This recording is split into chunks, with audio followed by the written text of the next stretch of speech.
Okay, so I'm gonna quickly redo the tour since the original link did not work. So, yeah, over here we have the main square of the town, which has a couple of vendors, and also we have a bank over here, which is like an account-wide bank. So, for example, if you get any items that is really good for another class that isn't your current active character, you can deposit over here, and you can grab it from there, or like you can even deposit, let's say, lumin stones, which aren't actually equipable, but like everything can go in here that you want to share with your other characters. And then we have a weapons merchant for a couple of different weapons. We have two-handed weapons, one-handed, we have daggers. Then there is a general merchant that sells jewelry. So we have rings and necklaces, armor merchant for all types of different armor, but they are for duelist and paladin only, so if you are an arcanist or druid, you would have to source your gear from a different location. And then we have a food merchant, which of course sells foods and spices. So one amazing thing about this game is that like all the buildings you can see, you can actually enter, and they are all furnished, and like it just gives so much more atmosphere to the game itself. So yeah, so we have plates, we have all the water on the table, beds, and we even have buildings with 2 floors. So we have like living room down here, and the bedroom up here with the slightly fancier bed. This just And gives... no floating dishes.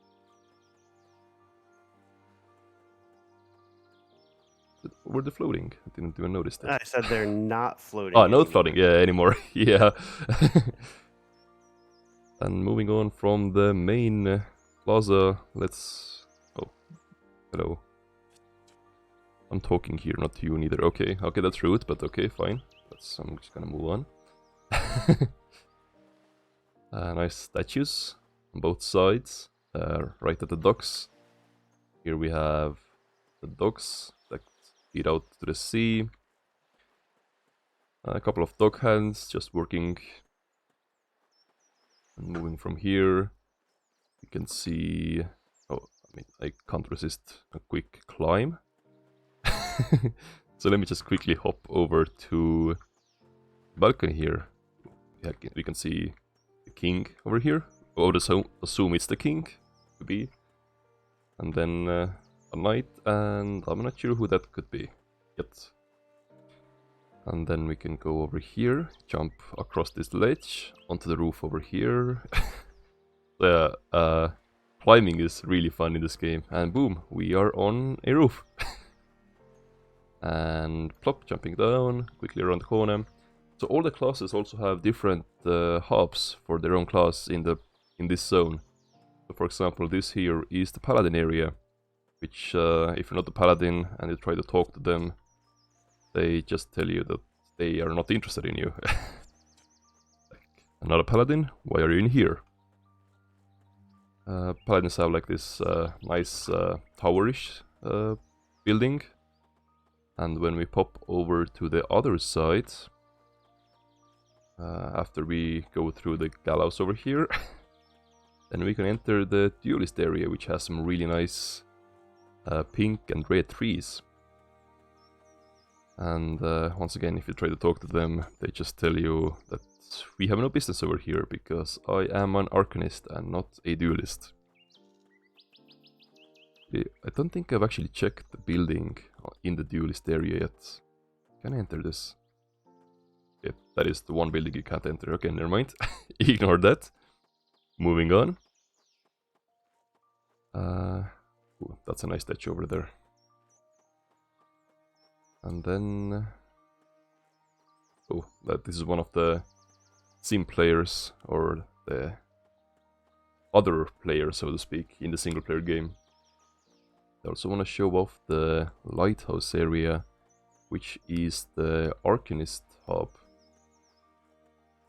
The zone, which is the one that has people that will actually talk to me, because I'm an Arcanist as well. Let's go over here. Look at this lighthouse. So majestic. And you can see if we talk to them, they are a lot friendlier than the people not in your hub. So we have, as it says, for Brax brother, you found us. The Brotherhood of Braxtons has given us quarter, and it is from here we will launch our expeditions. And in this game, so you have a chat and you can see there's like green words there. Those are prompts that you can actually use. So let's say you wanna ask, who are the Braxtons? They follow the ways of Brax just as we Arcanists do. They just do it for less material reasons. They still offer a lot of knowledge that we all can benefit from. What expeditions were you talking about? There are artifacts in other worlds that were not meant for human hands, and by the gods, we'll prove we can manage them. Our hunt began centuries ago, and we are close now. So yeah, you can use those prompts to ask different questions, and the NPCs will respond to you based on the context. Then we have Braxton Nelmar here, and also a merchant. Just for our class, you can buy different spells and equipment. So if you're an Arcanist and you don't find any armor in the main square, you can always come to Edwin, and he does have some things for you to buy. And last but not least, let's go also check out the Druid area. That is one place we have not been to yet. And as you would assume from Druids, they don't really enjoy cities as much as other classes, so they are just slightly outside in their own nice corner right over here on the hill. Look at this majestic city. Looks so good. Okay. This is the Druid zone, and once again, if we talk to them, okay, they are even more aggressive than others, because, I mean, they are not in the city, so they don't have to play as nice. As this guy says, the children of Vernala take pleasure in removing outsiders like you. A bit rude, but okay. They don't actually attack you if you're here, at least not yet. I mean, you're not really trespassing, you're just near them. But it is a nice area, like, you can see that there's not much greener here, but there are, like, mushrooms and stuff like that to give some life to this zone. Well, not zone, but this small area. Okay, and now that we have seen the city, let's move on to Vitheos Beach, which is, well, as the name says, it's a beach. So you can exit the zone by just walking out of here. And all the zones are instanced, so once we exit this part here, almost there, we will reach Fairy's Break. I'm going to hop over to another character, which is slightly more equipped for that area. Quickly moving over to a duelist, which in this game is the melee DPS. Arcanist was the magic DPS. We also have Paladin, which is like a tank support character. And then we also have Druid, which is magic support. But all of the classes are viable for solo play as well. Well, when I say solo, they are optimized to play in a group. So you can have 2 group members, which are all sim players. Okay, and quickly show the... Did you stream that area on your stream? Someone asked in chat if you previously streamed about...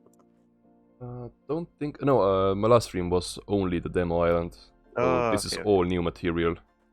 Yeah, so this stream, everything in it is everything that is beyond the Stowaway Step demo. So once you play through the demo, you reach the mainland, that's where you'll end up not in Fairy's Break, but Hidden Hills, which is another zone that we'll cover later. Yeah, I will show that beach as well later on. But yeah, everything here is something I didn't show in the first 10 hours of streaming. So let's quickly check the questing as well. So there's a general merchant here. So if I talk to him, he will say, well met, are you buying? Typically I just get business from the militia. Tell me about the militia. They're not the most pleasant bunch. Probably won't welcome you if you pop around. I keep them fed and to clear out the sea giant ghost every now and again. And keep me stocked in Etheria. Business is business, you know. Tell me about Etheria. Any ghost can leave it behind once you dispatch it, but it's rare. I pay well for it, and for an adventurer like you, I've got something a little more unique than gold if you find any. And it just so happens I have one in my inventory. So, it did give me the quest, Etheria for Sea Watcher. So, you can see once the way you give it to him is just drag it from your inventory onto the NPC, it opens a trading window, and you give the item. You found some. Color me surprised, it's hard to come by. Here, take this as a payment. If you can't use it, I'll buy it back for a handsome price. So at this point, he gave me an elixir that I can put on my keybinds, and I can pretty much just drink it or cast the drink spell, so to speak. Okay, and this is the zone over here. So we have like a few ghosts on the left side, we have some crocodiles on the beach, a couple of spiders, and we have a camp with the militia over there. Oh, wait, the city wasn't the main one. The city was the main city. It's in the mainland. It wasn't covered. I haven't been catching up with the chat. I'm gonna quickly read through it. Oh, yeah, so the main city was already shown. That was the one. That's where we started. Yes, yes. Okay, let's do a quick fight with this duelist. So first I'm gonna buff myself up. I have a couple of good abilities to make myself a little bit stronger.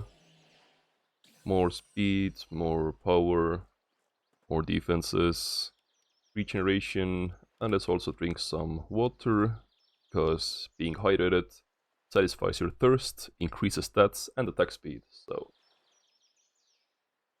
big sip of water, and we are now stronger. Hydration is important. Let's see if we can. Ooh, that guy has the two-handed weapon. Another great thing in this game is when mobs have rare drops, you can oftentimes see it in their hands. Like, you can see this ghost has the sword on him, so once we kill him, we can actually get it. I'm gonna try to... Oh, yep, we got him, we got his attention. Let's take him away from the other ghost so we don't aggro more than we need. Up, up, up. There we go. And, oh, I need to be a little bit closer.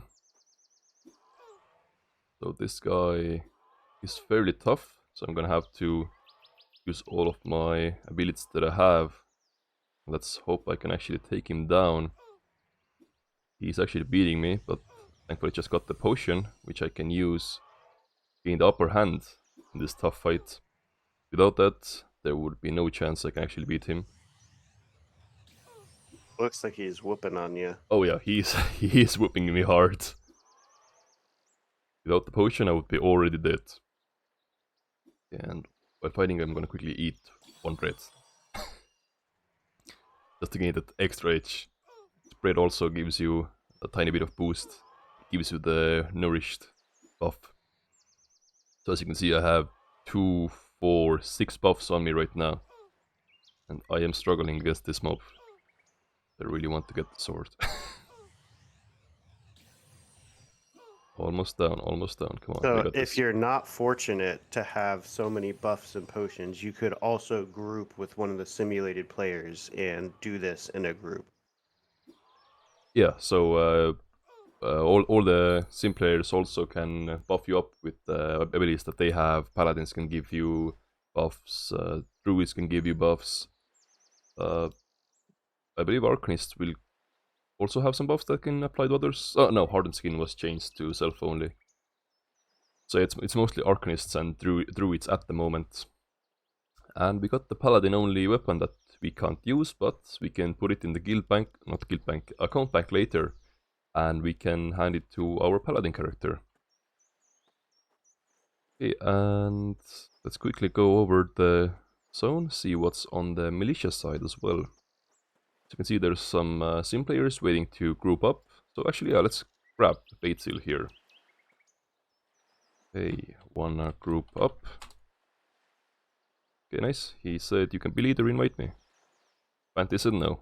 Okay, so let's grab Baitsil, who is a druid, and immediately starts buffing me. So he gave me Flight of Foot and Minor Protection, and Predator's Grace. So, with the Flight of Foot, you saw my movement speed earlier, and now I'm speed. I am just pure speed. I love this spell so much, it's my favorite spell in the game. So much extra speed. Oh, where's the bait? Oh, he's right here. Okay, let's see if we can clear the camp, the two of us. So, once select an enemy, I can tell Baitil to attack the target. In group chat, attack the target. And he goes in. Even though he's a druid, I should probably go in first. Oh, he's going down. Okay. I maybe should have gone in first. I'm a little bit tankier, but he does still have some healing spells to keep himself alive. But he's cutting it real close there. Okay, let's hope I can take him down before... Oh no, Beetle is down. Will I go down next? Yeah, I think I'm actually managing to survive here. Yeah, I should not have sent the spellcaster in first. That was not the optimal way to go. This druid is powerful, like he's rechaining so fast. Let's buff ourselves up a little bit. So what level are you? I'm at level 8 at the moment. But I don't really have the best gear. I have decent, but not like best in slot, of course. So it's oh, I'm actually dying. Okay, let's chug some potions and keep attacking. Okay, I'm almost taking him down. So most of the content is balanced around having a full team, which is like 2 allies. So, I mean, you can solo everything, but you're making it significantly more difficult for yourself. Okay, gonna quickly run through there, grab aggro, and then run away and show you Fairy's Break as well. So quickly sprinting through, grabbing everything. See, enemies, a lot of enemies. A really nicely designed place. I really like this wall here. And let's jump down before I die. Okay, let's move on to Fairy's Break as well. Fairy's Break, as the name tells you, has something to do with fairies. It does have some. It's a nice atmospheric, like a foggy, misty forest. So we're gonna be there in a second. Thankfully I still have Flight of Foot, so I can... Oh, I'm almost dead. Quickly healing. Potion, potion, potion, potion. There we go. I didn't even notice I had damage over time on me. So we are almost at that zone. And Fairy's Break. Here I come. There we go. This is roughly where I left off with the Arcanist. Actually, I'm gonna go to the exact spot I left off. So we left off over here, which is the entrance to Port Azur. So as you can see, a nice misty forest. Has a nice lake over here. Got a fishing pole with me. Oh, I do. I'm gonna quickly do a little bit of fishing.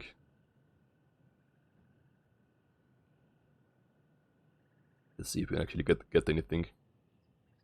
Oh, not catch anything. Okay, one more try. A good cast. Oh, I feel a nibble. On. Oh, I got a Burgundy Skipper. Nice. So I can use this instead of bread to get the nourished buff, which increases hit points, run speed, and mana. Which is always nice. Okay, this guy, very bad. Sivakayan Raider. He will absolutely demolish me. So I want to go as far from him as possible. Really good timing though, because I was just fishing where he stepped into right now. I was really lucky.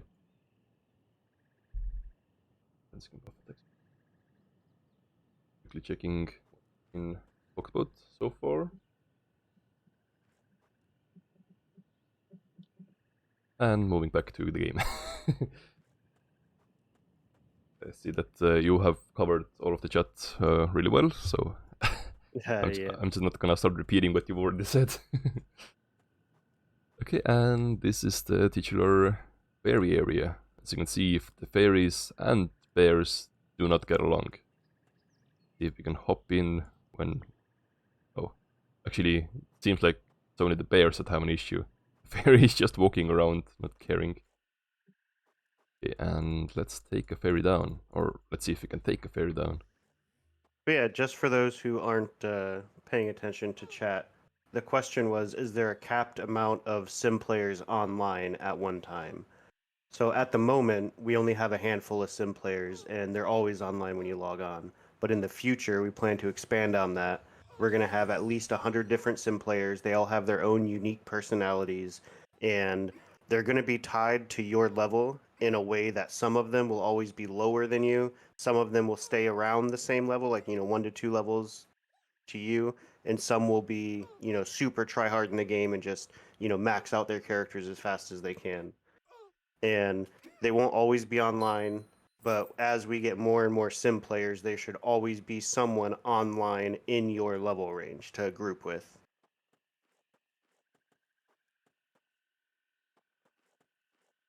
Yes. The system sounds absolutely amazing. I'm really hyped for the future already. Like, there's so much already in the game, and the things that are still coming. They sound absolutely amazing. Mm-hmm. Okay, and oh, I wanted to kill some skeletons as well, but it seems one of the sim players has already cleared the entire area. So Yeah, we have actually added a ton new sim players. There's 3 or 4 guilds now running around. There's probably 7 or 8 additional sim players than what was in the demo, and we're adding more all the time.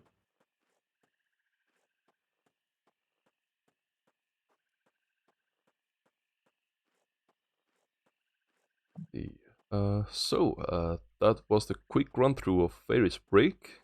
Didn't show everything. Actually, I think I can show one more thing if it is here. Forgot where the bear was. I think it was on the left side actually. If I can find him. Really curious how hard he hits. I have decent gear on. Not 100% sure I can find him. I think he was over in this corner. Oh, there he is, yes. Oh. Okay, let's see if we can grab him without getting attention of any other enemy. Grass spider is getting real close. Hello, Grizzlepaw. Hello, hello.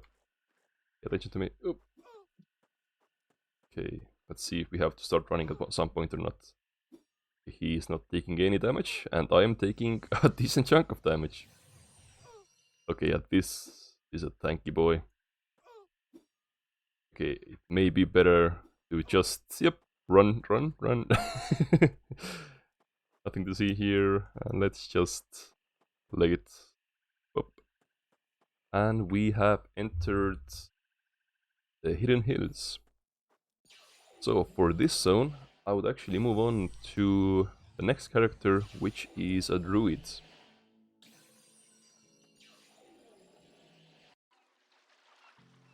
Okay, so log back in.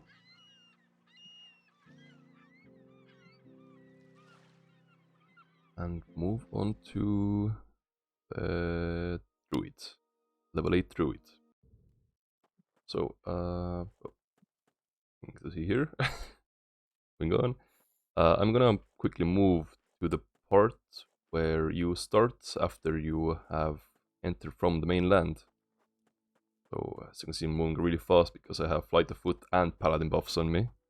So I am just speed incarnate. So once you finish the stowaway island, then you will start over here, and we have a little camp over here with two characters, Sander and Trevor. Oh, okay, I seem to have gathered an army of enemies behind me. So let's see if we can... Oh no, I accidentally hit one of the NPCs as well. Okay, yeah, I'm gonna have to run. Oopsies. Yep, that was a bit of an oopsie. AoE right in the middle of the camp. Okay, that should make me safe for now, hopefully. If they have forgotten about me. Oh. Okay, moving back. This time without the skeleton army. That was a bit unfortunate. Yeah, so start from here, and once you enter the mainland, there is a nice little town here. And we have an Arcanist merchant, Paladin merchant, duelist, druid, and a general merchant as well. And then we have a few hubs of enemy spawns. We have wolves, we have skeletons, we have spiders, and also if you go around the mountain over here, just above the town is actually a little bandit camp. But before I take them on, I would like to get some assistance from fellow sim players. Let's see if we have any friends here. I would like to... Oh, Beetle. Hi. Oh, it doesn't work. Beetle, hi. Oh, it says... Did I mistype his name?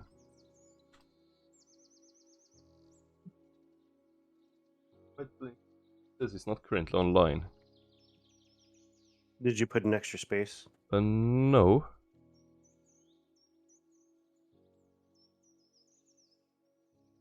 Is he showing up in all players? Oh, his name is Says Wrong Guy. We seem to have experienced a little bit of a bug, so let's see if I can fix it and just invite him. Oh, okay, I did manage to invite him, but there was a bit of a complication over there. So, and let's move on to inviting someone else. So we can see Sparkles is in Port Azure at the moment. So we can whisper to him, let's group up, meet me in Hidden Hills. Okay, this time I put the extra space up by accident. Let's try again. Let's group up, meet me in Hidden Hills. Okay, and let's see what he responds. Oh, he said be right there. Let's wait for Sparkles to reach us. We can actually meet him halfway. So let's... Is that him? Oh yeah, it is. Okay. And invite. Now we are a full team. We have a paladin, a druid, and me as a second druid. So let's buff everyone up. Or well, let them buff everyone up. And let's start with this skeleton here. Attack.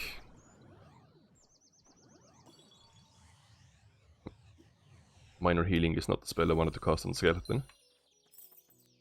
Okay, and let's take down the bandits. Attack. Oh. Typos. Attack.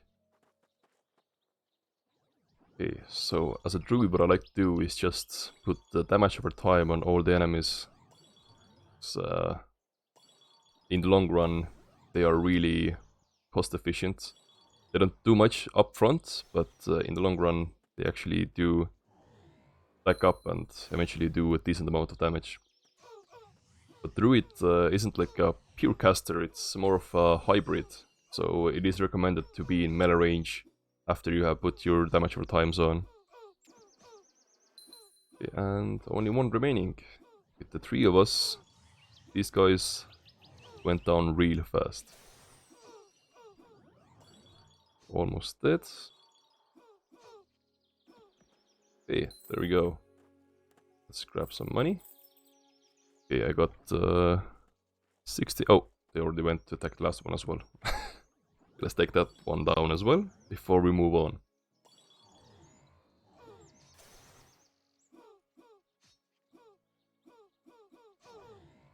Okay. And it is down. Okay, there we go. And now let's move on to the main attraction of tonight, which is the new dungeon. So I'm just gonna sprint through everything and hop into the cave before the skeletons see me. So, the dungeon. It's a really fun dungeon. Okay, let's show some features first. We can tell the group to be careful. And then we can try to see if we can sneak past the skeletons, hugging the right side wall. Okay, I don't think they will follow me up here, but let's see what happens if I... Oh, okay, yeah. Aggressive, let's go aggressive. Just start blasting. Okay, maybe you can show the careful part in another location. Ooh, I love this lighting spell. Just big AoE. Okay. Skeletons thankfully go down fairly fast. I mean, they are just the first enemies you encounter in the dungeon. So if you die to them, then you will know that there is not much point in going any further.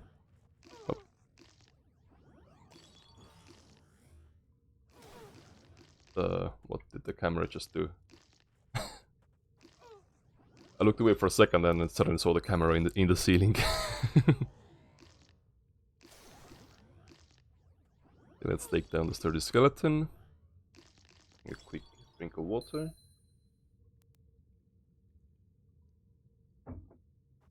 Okay, and then we have a necromancer over there. Let's just start blasting. And we are almost at our first boss of the dungeon. Let's just quickly take this guy down, almost dead, and boom. Got sleeves. Do not need those, thank you very much. Should drink some water for mana regeneration, I think. And yeah, let's eat some bread as well. Could have bought some more. Oh, it's fine. Oh, I didn't even notice those enemies over there. Almost caught me off guard. Thankfully we have Sparkles the Paladin that immediately ran in and took all of the aggro to himself.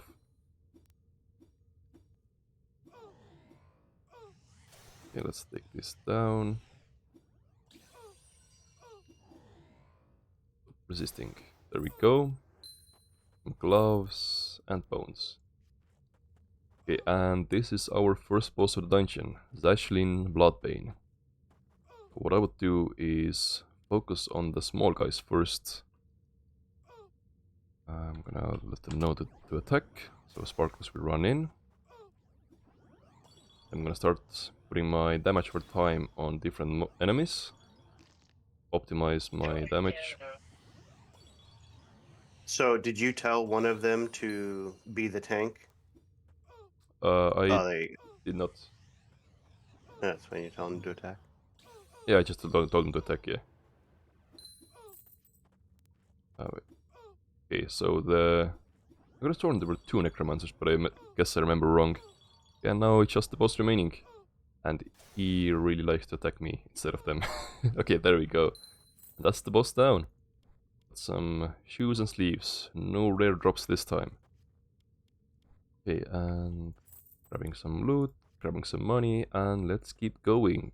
I'm gonna tell the group to go in first. Or, well, I'm gonna tell Sparkles to go in first. Because I do not want to get hit. He's a tad bit tankier than me. Okay, and another skeleton soldier over here. Oh no, Sparkles is losing health fast. Can I make it with healing? Ooh, That was real close. Yeah, I'm gonna try to keep him alive. He's not doing too well. Whoa! That is cutting it real close. Okay, we managed to save Sparkles.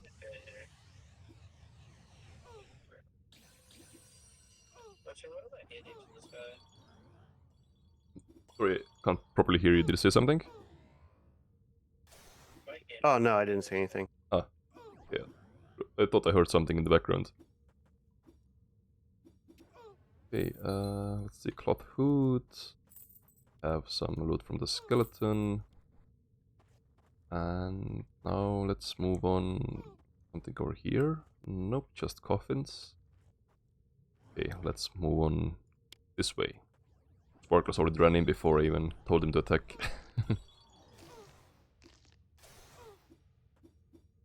Okay, I did not expect those 3 mobs to be more dangerous than the boss fight was. I mean, it was a mini boss, but still kind of caught me off guard. Okay, let's loot these as well. Click. Oh, we got some more water, nice. Okay, I think there's some enemies over here somewhere. See if I can... Oh, yeah, they're already going in. I'm gonna take a safe place to stand. Bring me damage over time on them. Oh. Okay, and let's punch this skeleton soldier. Lightning is awesome, but I tend to lose a lot of mana if I just start spamming. At the moment, my mana doesn't seem to go down. I think it's thanks to the paladin buffs. So I don't really have to be too careful with my mana. I can do a bit more casting than I would when I was if I was just alone. Okay, yoink, yoink, yoink. Grab all of the goodies. Keep moving. And we... Oh! No, no, no, do not charge in. Okay, be careful. This is the point where we just sneak by them. They don't notice us. Oh. Okay, let's attack this one.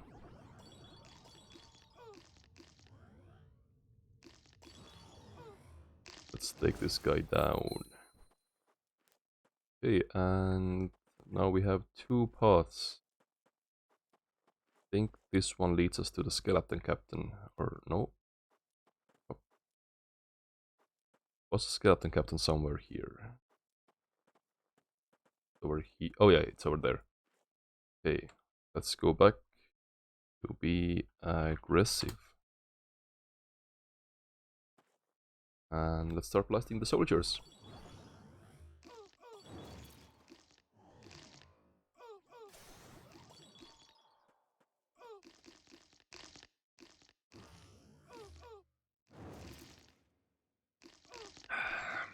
Quick sip of water.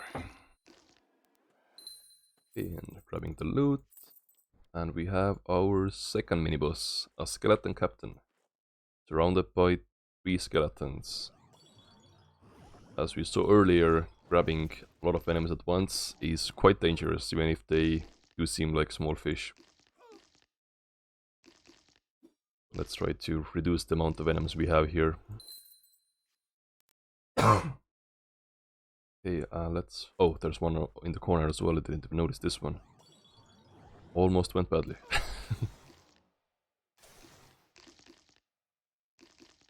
This one is also almost dead. If we take them on one at a time, then they barely manage to do anything. But if they manage to come at us at like 3 at once, then it gets quite difficult quite fast. So I'm gonna send them in and have them focus on the same skeleton. We can quickly take this one down before we move on to the next ones. Oh, okay. Oh, yeah, brittle skeletons, yeah, they are quite squishy. Because we took the strong ones down before we entered here, we don't have to deal with 2 more.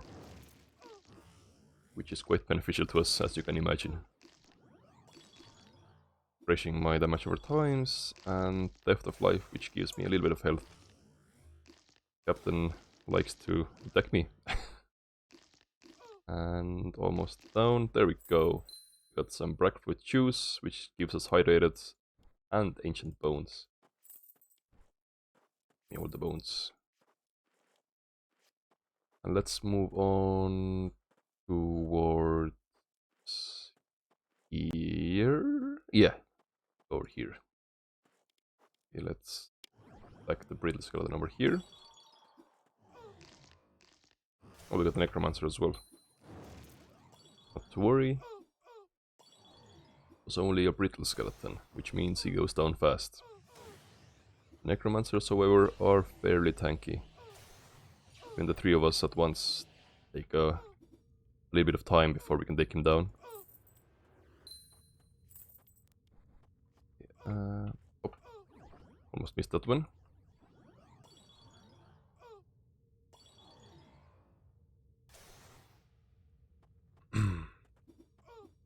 If we can, no, can't see around the corner yet.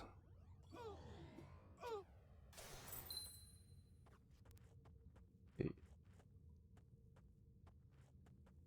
Let's send the guys in. We have 3 enemies at once there. It can get a bit spicy. Oh yeah, the AoE does wonders here. Oh, Beetle is taking damage. If we can grab the attention to myself. Come on, come on, come on. Beetle, survive. Oh, okay. Sparkles healed him. Absolute team player. Good job, Sparkles.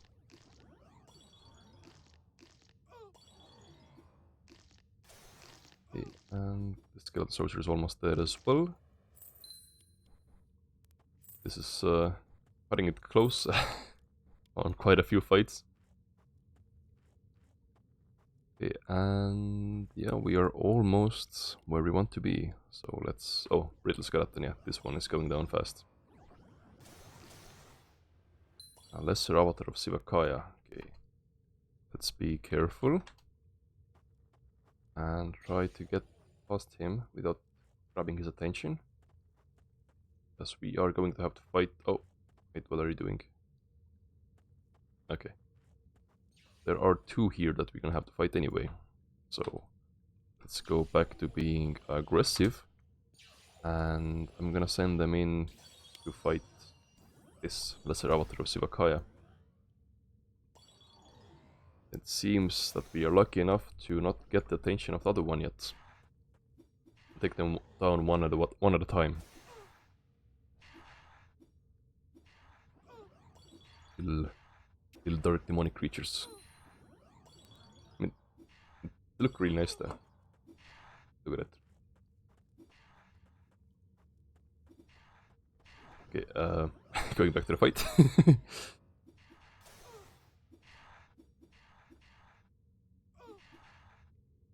Okay, these guys are down as well, and as you may have noticed previously, there is a big red creature over there, and that is the main boss of the dungeon.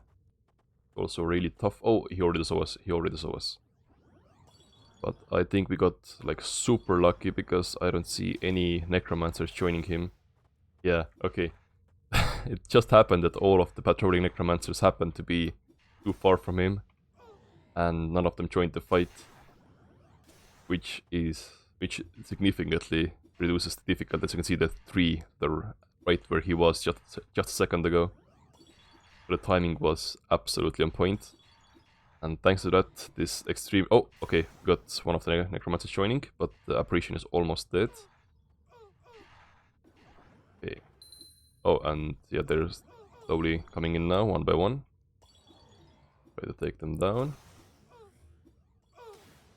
Oh, I think feels so good. Green goes white and everything takes damage.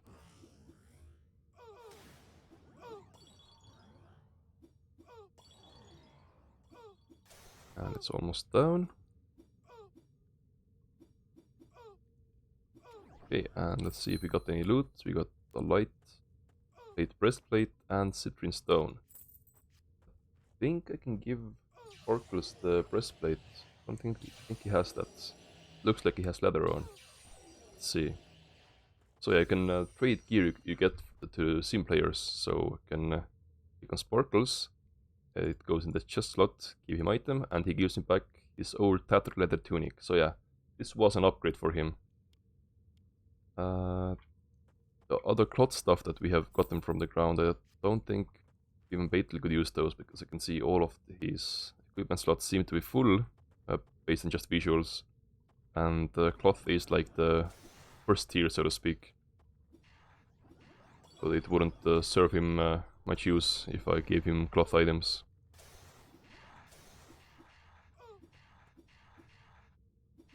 Okay, let's take this down and let's make our way back to the front.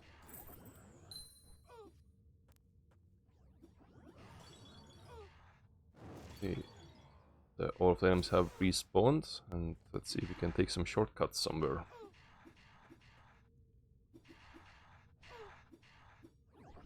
There are multiple paths in this dungeon you can take.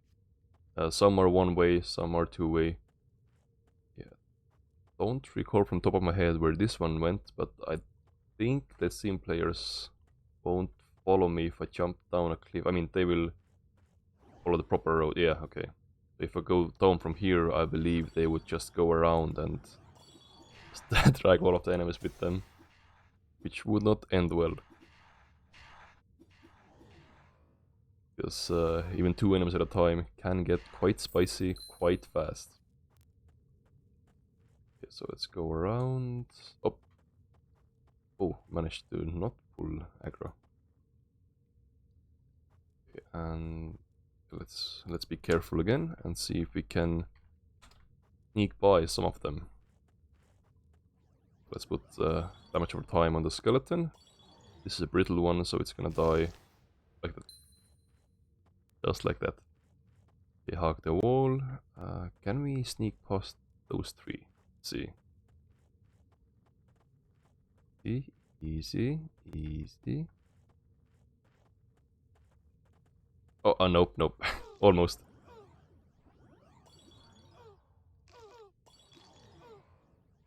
Oh, I'm losing health. You and me. Thankfully, one of my main spells that I use is Theft of Life, which gives me a little bit of extra health. It's not enough to make up for the damage that I take, but helps prolong my death until my teammates can heal me up.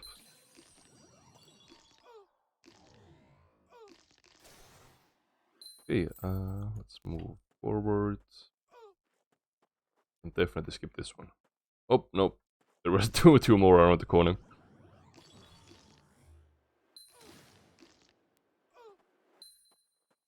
Are there plans to further expand the UI or allow for third-party tools similar to WoW? That is a good question. Richard, any comment on that? Yeah. There definitely are plans. As far as third-party tools and mods, it's something that we would love. However, it's not something we're actively working on. I do know that there's a couple people that are messing around with stuff to see what's possible at the moment, but that's probably something where when we're closer to release, we'll start seeing how to make that easier for other people to mod. But it's definitely on the table, just not a priority at the moment. As far as the UI, it's something that is also a work in progress. The UI you're seeing right now is kind of our first update to the UI since going live a couple of weeks ago. And it's something we plan to update more as time goes on based on user feedback and stuff like that. I do know that there are plans to hire an artist to kind of make some cleaner looking UIs, but again, that's something that's probably, way down the line, closer to final release. Because right now we want to focus more on the actual gameplay pillars, mechanics, and make sure everything's functioning properly before we move over and work on like making it more aesthetically pleasing.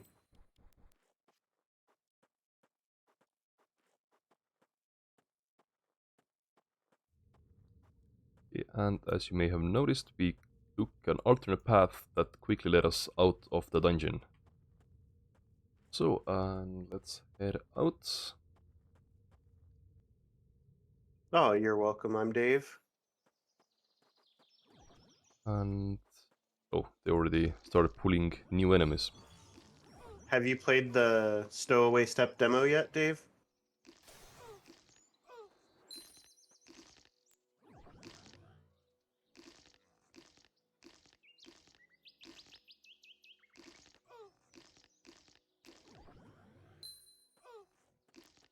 Ah, you should give it a run. We actually just released a pretty big update yesterday or the day before for the demo. So it has the new UI and a bunch of updates and quality of life improvements from when we first launched.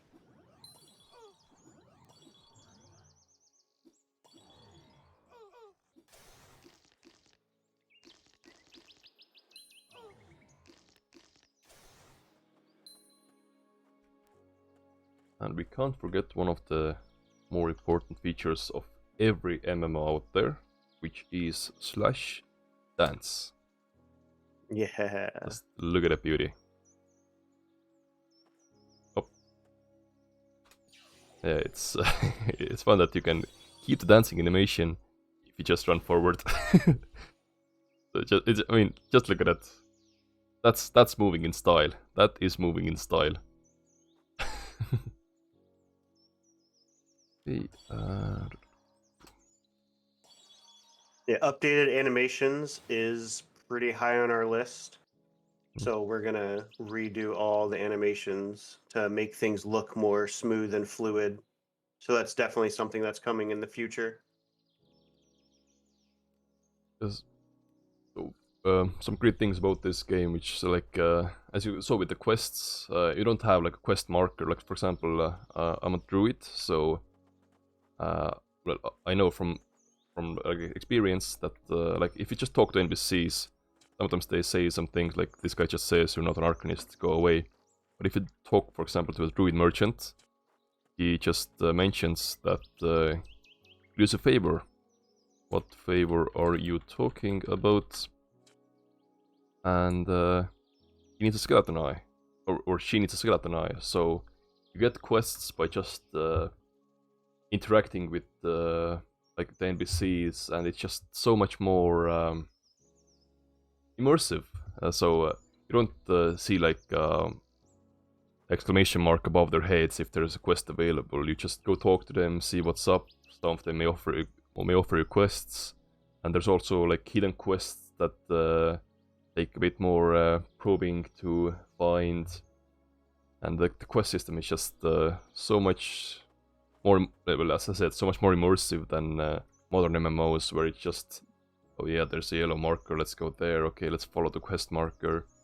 Like, this is just a classic immersive RPG where everything is, you have to take the clues from the journal, from what they have talked, and then you like sometimes have to figure out the actual solution to some things. So a little bit of brain thinking rather than just following the marker on the minimap or the compass. So no Skyrim features. And the classic MMO gameplay is just, it works really well with this kind of game. I mean, the way that all of these features work together, it creates a really nice immersive gameplay, and it just feels so good to play. And I have way too many hours in this game already, and yeah, You can never have too many. yeah, you can never have too many. That is good point. And one of my favorite things to do in this game is just climb. Yeah. And fall. And fall, yeah. And oh, as you can see, I have found many alternate paths to climb, because I have done this for way too long. And boom, I'm on the roof. Just like that. Not the most obvious path. I mean, there are easier paths, but I just like this one because it's a bit trickier. Like doing those tricky jumps. Okay, and I believe that is all the new zones covered. We have the Hidden Hills, the Ferris Break, Theos Beach, the Port Azur main city, and then also we have Bone Pits. And you can find the entrance by looking at the statue over there. It's pretty much right under that. What a beautiful view. Absolutely. So what are we gonna do for the next hour? Okay, first I'm gonna jump down a hole. If that's a good idea. What do you think?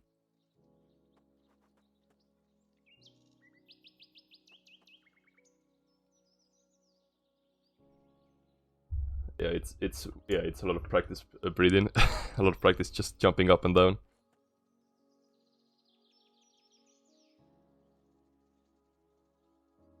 So let us take a quick 5-minute intermission before we go on. So we can have a glass of water and then we can continue. So we will be right back.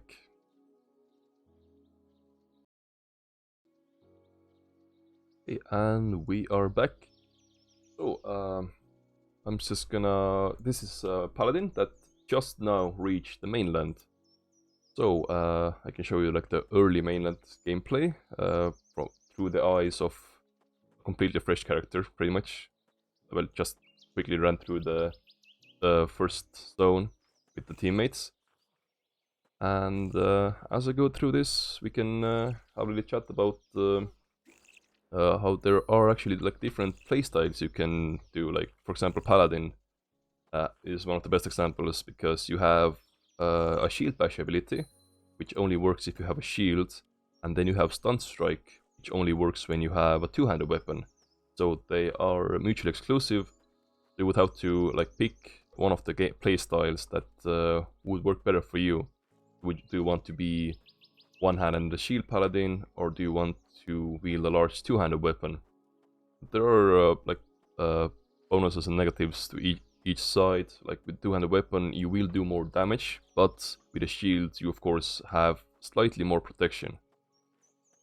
So it's up to you how you want to build your character, and of course you have different stats. You have strength, endurance, dexterity, agility, intelligence, wisdom, and charisma.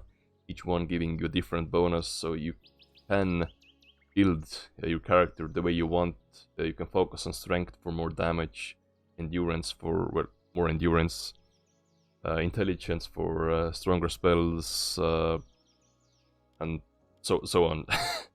So you can focus on specific areas, or you can be like a jack of all trades, try to spread your stats, which will make you more versatile, but you won't have like a specific strength that will help you like push through some things.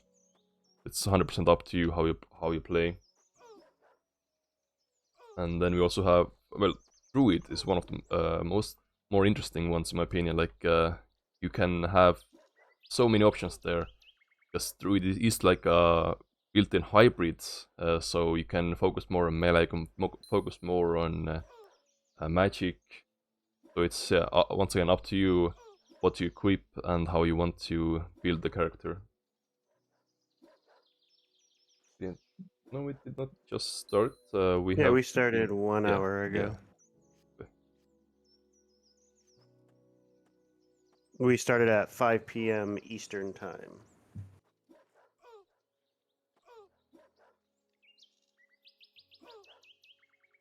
Okay. Should probably do have any money. Okay, I should probably start looting everything and earning some money so I can buy some gear from the paladin vendor. So I don't know how to pronounce your name, Kuixa. You missed pretty much. We just showed an overview of the zones, did a quick run through of the Bone Pits dungeon, and don't worry that you missed it. We are recording this, so it will be re-uploaded later.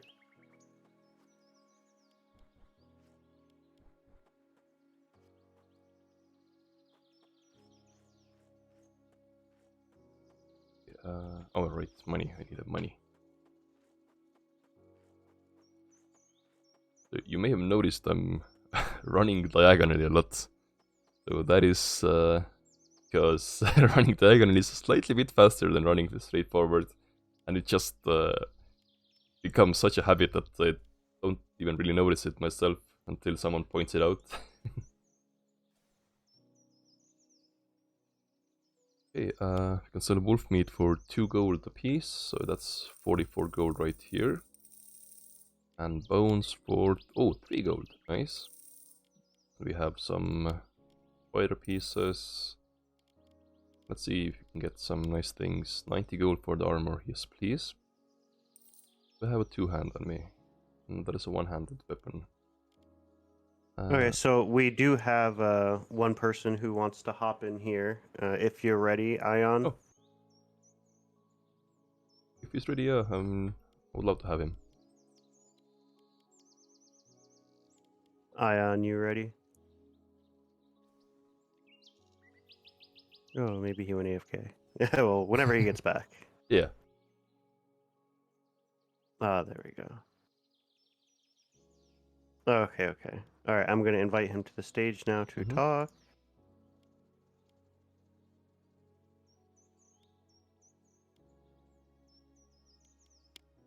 Hey, Ion, you there?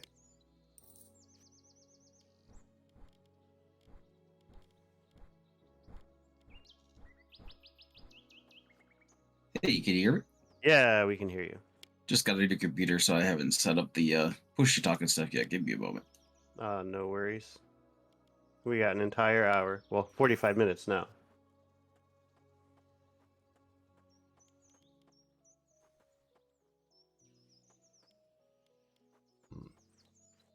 Already spent all of my money. Can't get more gear. Oh, no.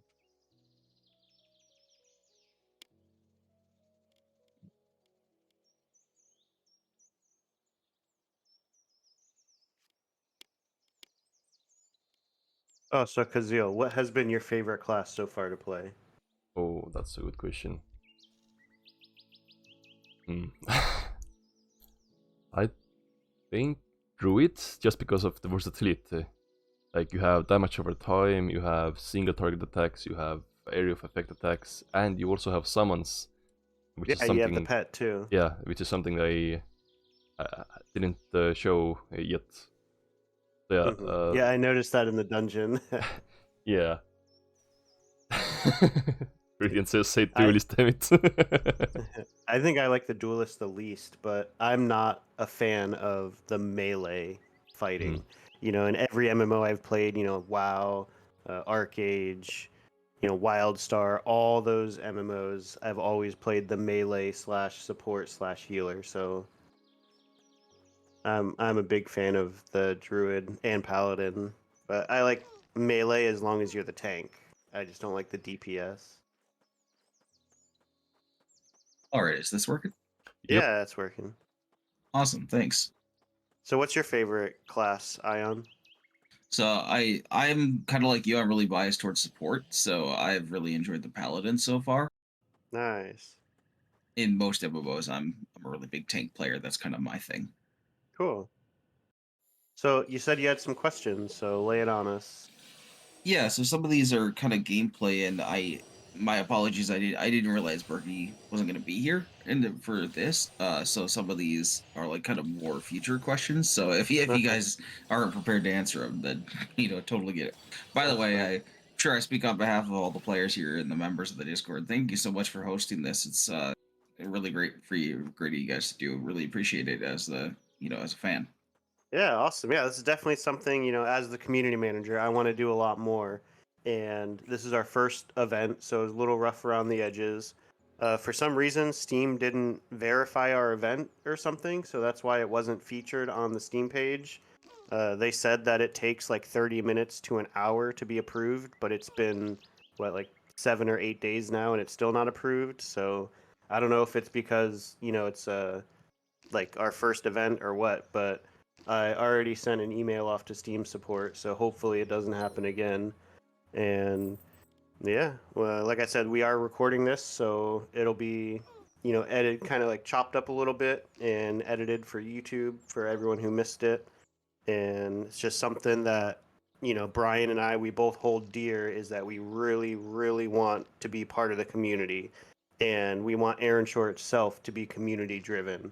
So, you know, we're very open to feedback. You know, we're super excited that everyone else is super excited, and it makes us happy as well. So, Thank you for the kind words. I gotta point out that you and Brian being part of the community is just it gives so much more to like being in Discord and seeing you guys like openly talking to us about development, and it just makes everything feel so much like tight knit, and it just feels so good.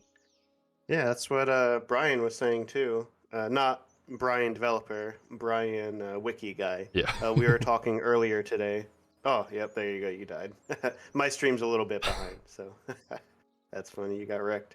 But he was saying how he feels the same way, and I also want to say I appreciate you guys like working on the wiki. Like it is so awesome seeing what you guys are doing, and Brian developer and I were even talking a couple of days ago, and he's like, "Oh, this wiki is awesome. I forgot something that I did, so I had to reference the wiki to update one of the classes that he was working on." It was pretty funny. So, anyways, Ion, back to your question. Lay it on us. Yeah, of course. So I guess the first question I would ask is, a lot of MMOs have crafting or profession styled things. I've only played the demo personally, so if that is Mhm. already implemented on the island, I apologize for that. But do you are there what kind of plans are there to implement something like crafting into professions? Right now, the only plan is that it is a plan. Cooking is definitely going to happen, and we want to expand on the fishing. So, probably, different zones will have different types of fish and all that. And as far as how the cooking will work and like what buffs they give and like what benefits there are to it and stuff, that's all undecided at the moment. Other skills and crafting and stuff like that, Brian has said that he does want it to exist in some form, but exactly how or what the process will be is still to be determined. Okay, awesome. Next question. So, obviously, depending on how grindy some people have been, we've seen screenshots of people getting in the teens level wise and, on the starting island and Uh-huh. even further sometimes. What is the max level plan to be in the full version of the game? That I have no idea, honestly. But we are going to be in Steam Next Fest, and during Steam Next Fest, Brian himself is going to be hosting a developer stream. So if anyone has any more like gameplay technical stuff, that would definitely be the event to show up to because he'll be able to answer straight from him. Okay, this next one might also kind of lean a little bit more into that gameplay. In the Oh, beta, we've seen the. Oh, sorry. it sounded like you broke up for a second. Oh, am I here? Am I? Yep, you're good. Okay. So in the demo, we saw the starting zone. In the beta, we've seen a handful of zones closer to what we'll see in the release and everything. Um, in the sense of just scope, how much of the game have we seen? Have we is it or how many zones could we expect? Not an exact number, but kind of ballpark. All the zones are planned and they're on the map. I don't remember the number off the top of my head, but let's see, I can pull it up. I think it was like around a dozen or so. I think it was like 15 or 16-ish zones, counting stowaway step. Yeah, probably around between 15 and 20, I think, off the top of my head, but that's definitely something I can reference later and let you know. But the map is final, so if you look at the map, that's the world as it stands now. Awesome. So this next question is kind of more in the way of like class design, as was discussed earlier, how classes can do different things. So this one you might not have the resources to answer. I apologize ahead of time. If so, so we've seen that different classes have access to healing spells, that type of thing. Uh, Different classes can do damage, all sorts. But it was mentioned that there would be end game content in early on in the trailers, that type of thing, especially even going as far as raiding and that sort of content. Are Uh-huh. classes going to be able to fill more than one role in that end game content, or is it going to be like the paladin's always the tank, the druid is always the healer, that type of thing? Oh, that is a great question. And as far as that, I have no clue again. I do know already that paladins are kind of tankier and they can do damage, so I would assume that different classes can fill multiple roles. But again, that Brian would have to clarify that 100%.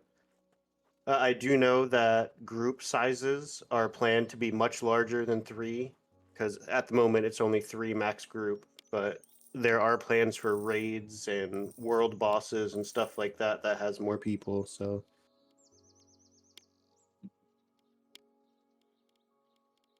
Well, that's great to post it sounds for. like we lost you again. Oh, sorry, am I still here? Yep. Okay. I've been playing MMOs for about 25 years, give or take, and I really love some of the games that have come out recently that have been kind of rehashes of old stuff like classic World of Warcraft, that type of thing. Yeah. But the one thing I really kind of have an issue with that type of game is how certain things are kind of pigeonholed places. The only viable tank in a raid is going to be like a warrior or a bear druid when you have like 8, 10 classes to choose from, that type of thing. So Uh I huh. really appreciate it when games find a way to let other classes, yeah, at least maybe not be a main tank or something like that, to be kind of like a niche thing, like an ad tank or an off tank or something like that. Hmm. Well, I play a paladin tank in classic WoW, so Yeah, people yeah, they're said the it best couldn't for be AoE. done, Yeah. but yep, I made it work. But yeah, Okay. I also share your sentiment where I think it would be really cool. Although I don't know if we'll see any mage tanks anytime soon. Watch me. Yeah. So we're on the community side of things. So obviously you guys are looking at release right now and trying to get to release the best you can. So if you're not comfortable answering these kind of questions yet, I totally understand. But for post support or for a post launch support, are especially since you really put an emphasized on how much you're communicating with the community right now. I mean, I'm a member. The Discord, I see it every day. I'm not super interactive, but I do watch it. I read and I keep up Oh, to that date makes on me really stuff. happy. But so for post launch support, how much are you gonna, say it's whether it's like standalone expansions or whatever, obviously I know you're not ready to talk about that yet, but are you gonna be looking for a lot of community feedback and community suggestions for different programs and things in that post content? Well, we are always looking for community feedback and suggestions. Like, no suggestion will ever go unheard. So we'll always listen and weigh the options when we make decisions. But as far as post release support, it all depends on the community. Um, if when we get there and release the game, if nobody likes it and there's only like 4 or 5 people playing, then we'll probably have to look at, what future games would be better. And if we continue on, Oh, I think we lost you there. there's no limit to what's on the table. And whether it be, expansion packs or, just new zones, new dungeons, new classes. At the moment, Brian said there's no plans for new classes just because there's so much other stuff we're working on. But he said if there is enough, you know, uh, I guess, want for new classes, then it's definitely something that could be done in the future. So there's a lot of possibilities for the future, but it's just too far to really commit to anything specific. Oh yeah, of course, and that makes sense. Yeah, it was just more of a general question of how integral the community will be to that future content, which I think you answered pretty well there. Thank you. Yeah. Oh, you're welcome. Now, in terms of this, would also probably kind of fall under your wing with community support and everything. Um, so in a traditional MMO, you have a team with community manager, GMs, that kind of thing, because it's a Hmm. live service type of thing. So right now, from what I understand, you and Bergie are kind of doing most of the work with the game development and the marketing and the community management. That on release, if the game really picks up, are you going to be trying to expand your team a bit to try to help cover some of those bases more? That would be a solely Brian decision. So I have no clue, but I would definitely love the help. That's for sure. Yeah, I was just thinking about it because, at least from what I see, you do an amazing job, if I may say so, Oh, trying I to keep up appreciate and that. answer all questions and everything like that. You've really been busted yourself keeping up with everything. So yeah, definitely, especially if the game really blows up, because I feel like this game really feels a niche that you don't find anywhere else. Period. Uh-huh. It's I think the closest you can get is some examples of single player games that have kind of been designed a little bit more like Final Fantasy 12, Dragon Age Origins, that kind of thing. I feel like that Hmm. kind of hits the niche a little bit, but it's not meant to be an MMO, whereas this is. Yeah, yeah.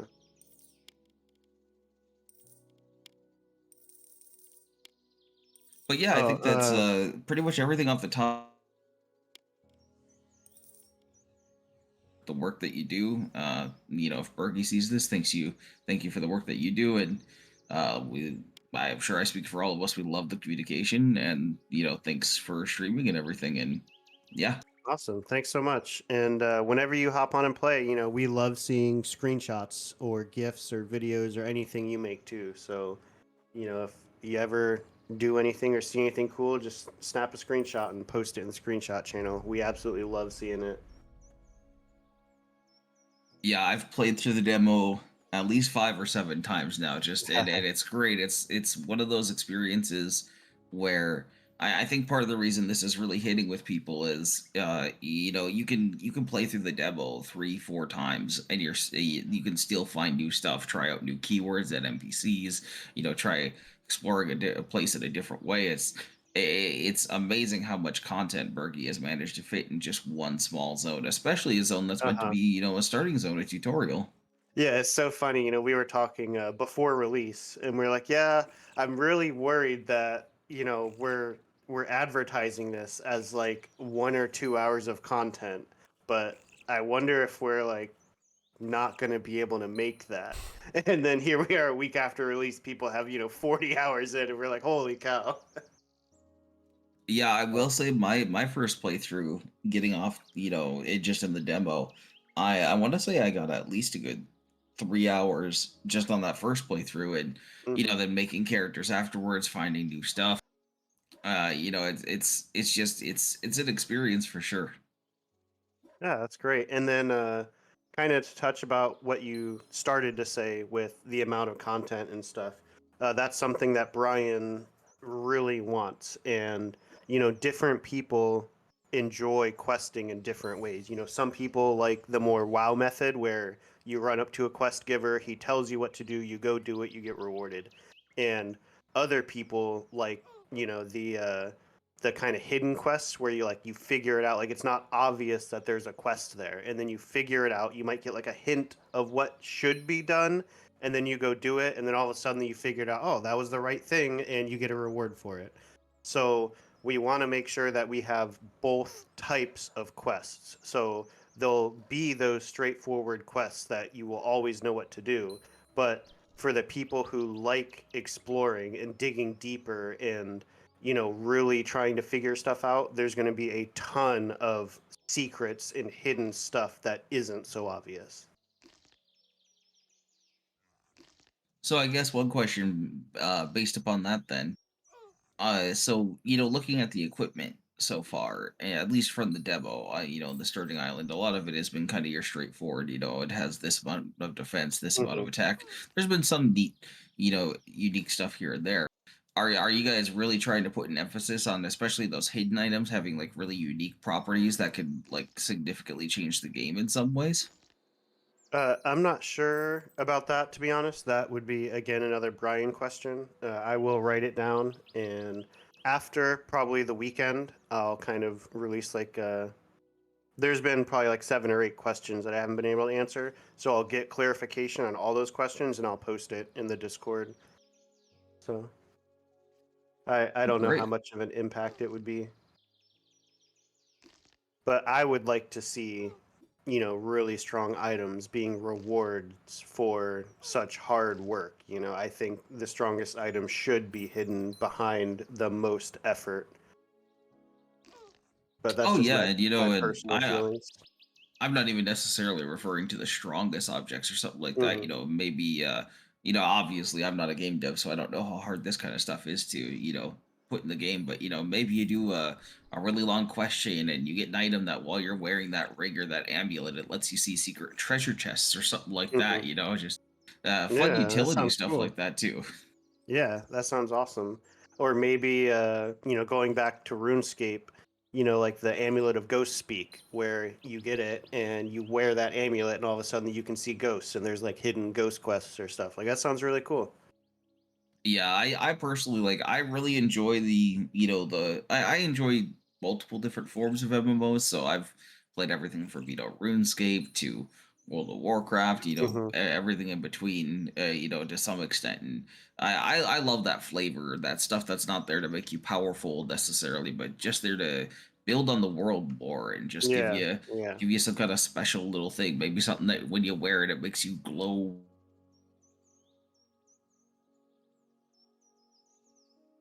Oh, I did have one last question, Yeah. not directly game related. I told you I had a Patreon question possibly. Would Oh, that be yeah, all yeah. right? Of course. So I know that things have changed now for the Patreon lineup, but I signed up for the Patreon before the change in rewards and roles and that kind of thing. And one Uh-huh. of those rewards was stated to be the design of like an NPC or something similar. Yeah, the Where you create a sim player. Yeah, yeah. So when is there any kind of timetable on when people will be approached that were in that tier during the right time or anything like that, or is that something that's already happening? As far as the timetable, it's kind of up in the air at the moment. So currently in the game, when a sim player needs updated, or say like we add a feature that involves the sim players or anything like that, Brian has to go through on every single individual simulated player and make changes to it. So at the moment, we really don't want to mess with adding too many to the game because it just increases the workload a ton. So, what he's working on is a way to kind of be able to tweak all the sim players in a more efficient way. So, once that system gets, improved and finished, that's when we can open the floodgates and add all the sim players. So, oh, you just died again Shh. to a wolf. Nothing happened Dang. there. A single wolf. No. You saw nothing. But yeah, once we open the floodgates, there's I think like 70 something custom sim players from the Patreons that we have to add. There's also I think he said it was like 60 or 70 something that he already had planned like outside of the Patreon stuff. So there's probably going to be a couple hundred sim players added eventually once the systems are in place. We're working on where you can kind of type in all the info, and that would probably be the first step is once we're ready, everyone can kind of that's done the program can fill in the spreadsheet and stuff to kind of start the process. But what we don't want to have happen is you spend 2 3 hours working on the spreadsheet and then next month we're like, oh well, we don't even need that and we don't want to waste everyone's time. Yeah, that but makes total sense. but we do have a list of everyone that has a sim player reward. So when that time does come, you will not be forgotten about. Well, that's great. I mean, I really appreciate that personally. Like I said, I just it's been said multiple times here. I just really appreciate how much you guys really Oh, immerse thank you. yourself in the community. It's something rarely seen nowadays, and especially by people that are fans of MMOs. You do not see that in MMOs, you know, Yeah. direct interaction and stuff. So that's it's really neat. You guys really hit something unique here, and I think it's gonna work out great for you guys. Awesome. I appreciate that. We do have one question from the Discord, or it wasn't really a question, it was a comment. Someone mentioned if we could talk about the hardcore plans. So there is 100% the plan to have hardcore playthroughs. Uh, what limitations there will be is unknown at the moment, but there is for sure if you die, your character gets deleted. And it is planned for. Super popular in RuneScape. They have their Iron Man. WoW Classic Hardcore. They have it, and we're gonna have it too in some shape or form. Yeah, I'm gonna So go ahead and hop out of here, but thank you so much for the opportunity. I would have more questions, but that's I'm more fine. of a gameplay focused person and Uh-huh. progression focused person. That's kind of my thing in MMOs. So Hmm. yeah, no, thank you so much. Awesome. Thanks for stopping by.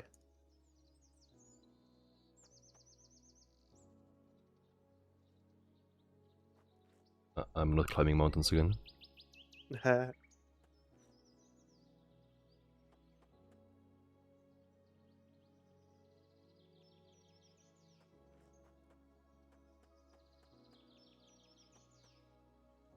Must get to the top of the statue.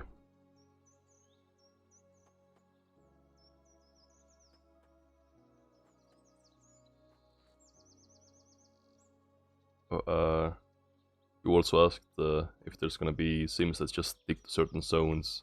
Oh, you're already replying to him. Okay.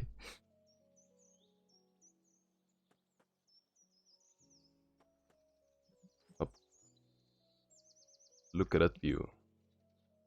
Look at that. I do not think that there are any Sims that would stick to a specific zone. Yeah, I mean, it would But make sense that they again, move around. yeah, yeah. Oh, that's a good view. How to get out without dying. Sturdy skeletons still completely slap me. He's still chasing you? No, they just once a sturdy skeleton gets near me, I just die because they are strong, and I'm still missing most of my gear slots: Mm, head, hand, arm, wrists, both waist, both rings, and the back. oof. I still have a long way to go on this paladin. There's no one you can group with? Uh, that's a good point. I should have thought about that earlier. Let's see. Do we have anyone nearby? No, that's level 2. We do have. I mean, there's Jethro, but I mean, come on. No one wants to group with Jethro. You don't like Jethro? Have you not guessed it by now? I guess Sparkless has been in level range. I can invite Well, at him. least he doesn't attack you for buffing him anymore. That is a bug we had early on, where if you buffed the sim players, they would treat it as an act of aggression and they would kill you. I'm gonna see if I can get Sparkless to join me. Oh, this is actually perfect. Your wiki partner, Brian, he wants to come on. So we have Brian, who's been working on the wiki a lot with Kazil here, and they've been doing amazing work on the wiki. So I'm going to invite him to speak right now. Hello. Hello. Hey, how's it going? It's going wonderfully. Just been hanging around, just watching you guys, listening. And yeah, you guys were talking earlier about the hours on the game. Wondering if promising 1 to 2 hours was like the right thing to do or something. Wondering if or maybe people won't get enough hours out of it, and maybe we'll seem Uh-huh. like we're lying or something. It's like me and Kazil I suppose two of the craziest examples, because me and him both have over 130 hours on Erenshor already. It That's is a little awesome. crazy. I will admit that, like half of our hours is working on the wiki, but I mean, we're working on the wiki and playing the game. I've done so many of the quests in the game multiple times over, to write down what the dialogue is and get it on the wiki and stuff. And it's great fun. This is one of those games where you can sort of play it over and over and over. It really does it does have the MMO feel where when you're playing a character and you make a new one, sometimes repeating quests can get a bit boring. You don't want to go through the same route. You want to find a power leveling area. But honestly, I think that the best content currently for the game is on Stowaway Step. It is jam packed Hmm. with content. It's absolutely brilliant. I spent 30 hours on the demo just playing around, over leveling and one-shotting bosses kind of thing, and Hmm. trying out all the classes and doing all sorts of crazy things. Trying to find the secret dialogues because we've got a little bit of that, and it's just a wonderful adventure. It really Yeah, is. and that's something that we want to bring to every zone. Stowaway Step does have the most, I would say, amount of time worked on it because, it was our first release. It's the demo, so it's the zone that most people will play. So it's where the most focus has been. But it's it's at the point now where it's about like 98% done. So there's still like a couple small touch-ups and stuff that we plan to add to Stowaway Steps, but the the plan now is to start showing that love to other zones and make sure each zone you go in has that same expectation of just epicness and hidden quests and story and lore and all of that. I mean, the game definitely has some of that already. Hmm. With the sort of when you're running through, all of the locations that we have right now, the zones that we have, they all fit, they all feel right. You go from one area to the next, and it feels completely different. It's a real adventure. Yeah, the main challenge for us has been balancing because we never really expected people to get to level 20 on the tutorial island, It was kind of like oh yeah, they'll probably be like level, like 4 or 5 by the time they get to the mainland. And then here we are people, hitting the mainland level, 18, 19. It's like, Yeah. oh man. Sorry, So my bad. Yeah, that's I definitely I didn't reach that. I think I was maybe like 13, 14 hmm. before I left the tutorial island. I mean that's still quite Yeah, I mean high. I mean it's a level 5, 1 to 5 area, so yeah, I Hmm. definitely over level, but playing the demo, it was just too fun to put it down. As soon as I touched the game, I was addicted. So Mm, awesome, awesome. And again, just for anyone, the wiki is while you're playing the game. If you ever get stuck, Kazeel and Brian here, they've done amazing work on the wiki. You can find pretty much everything there. All the item stats, when you unlock certain spells for the different classes, where you can find those spells. If you ever get stuck on a quest, you can find hints and walkthroughs on there, all the different zones, the dialogue options, what drops from what enemies. Like, it's all on the wiki. And the wiki is something that's open to everybody, so anyone can hop on there and make edits. So, we really appreciate all of the community contributing to it. It's not just them, other people have helped out too. So, we really appreciate all of that. And we do have a question from our VIP section in Discord from Jerg Sub Zero. His question was, "Why is the game so good?" And my answer to that is because of you guys. It's because of the community, Aw. and it's awesome. I really appreciate you all. Speaking of leveling, I think it was tired. I got to like level 25 even after the new imitations. Like he was 23, I believe, before the experience cap was put on killing enemies, and then he still got 2 more levels because he kept grinding on the townspeople and found a few quests that are repeatable. Grinding on the townspeople. Horrible. Oh man. Yeah, there are still a few ways Yeah, for us to gain some XP. but That's that's awesome. like hours and hours of work for a Mhm. tiny bit of experience. Yeah, that's something that I did a lot in WoW. Mhm. I got the Winter Spring Frost Saber mount back when it was like really hard to get. I grinded the Insane title, before they updated all that. So just sitting there, just killing pirates 2 rep at a time. I mean, Yeah, it's I've still been just there. grinding pirates to this day. Hmm. Yeah, I was for me, MMORPGs have kind of always been a little bit of a, a bad point, a bad experience. One of the things that I always hated about MMORPGs is how, maybe you would be late to the content, you're like a newcomer in the game, or the Hmm. expansion's been around for a while, and there's just nobody that wants to help, nobody that's Yeah. around. And let's say you're like me and kind of antisocial and don't really like talking to strangers, and it's kind of like, well, what the hell do I do?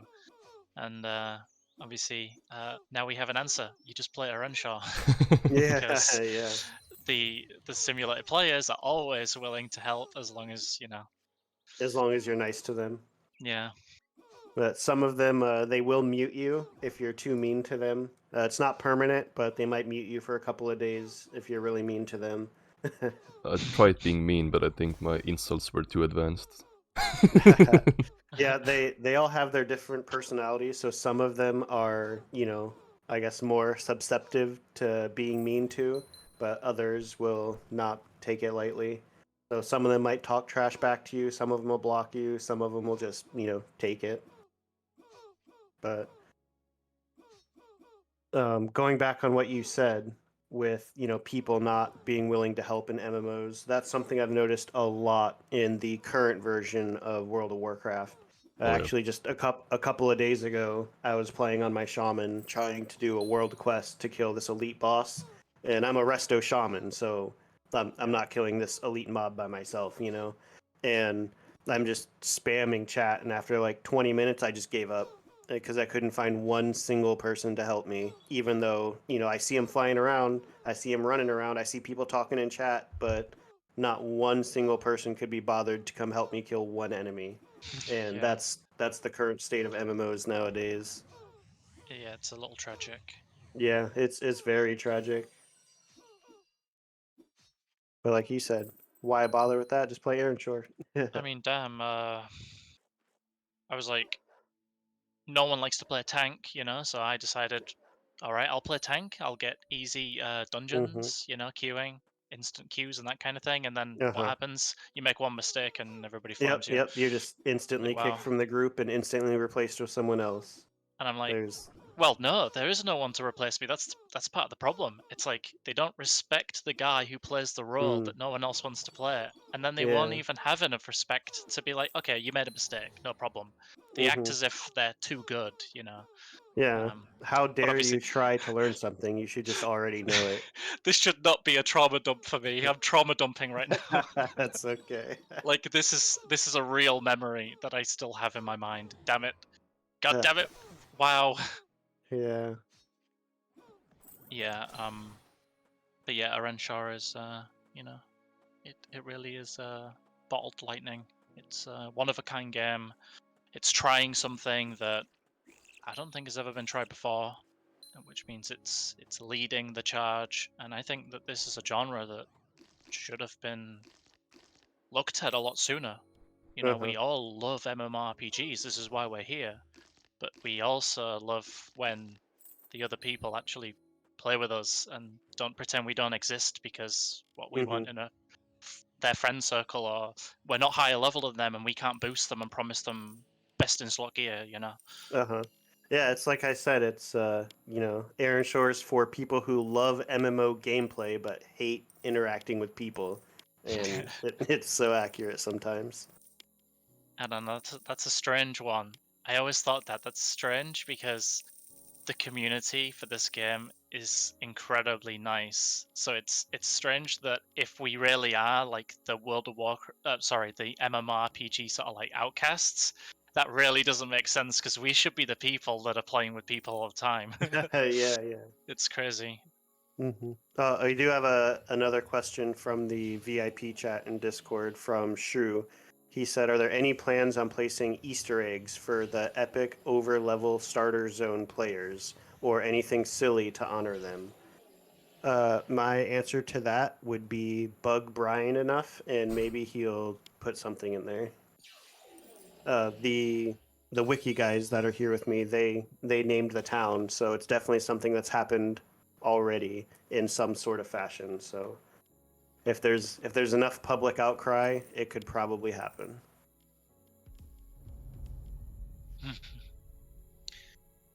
Yeah. So what are you doing now, Kazil? I just bought all of the spells I have access to on this merchant. Still slowly gearing up. Only 5 slots remaining. I'm still missing hands, wrists, waist and back. I think the hands are the only ones I can still get from this zone here, from one of the skeletons. It actually dropped Do already, you but I think missed. you're strong enough for the bone pits yet on your paladin? I'm gonna try. Let's go. It'll be slow. I have I'm gonna Well, you sparklers and can flex bait risk to it my for the carry me. biscuit.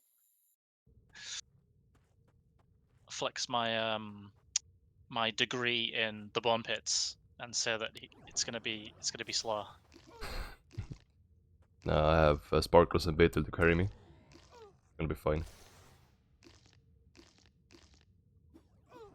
I'm a paladin, I'm immortal.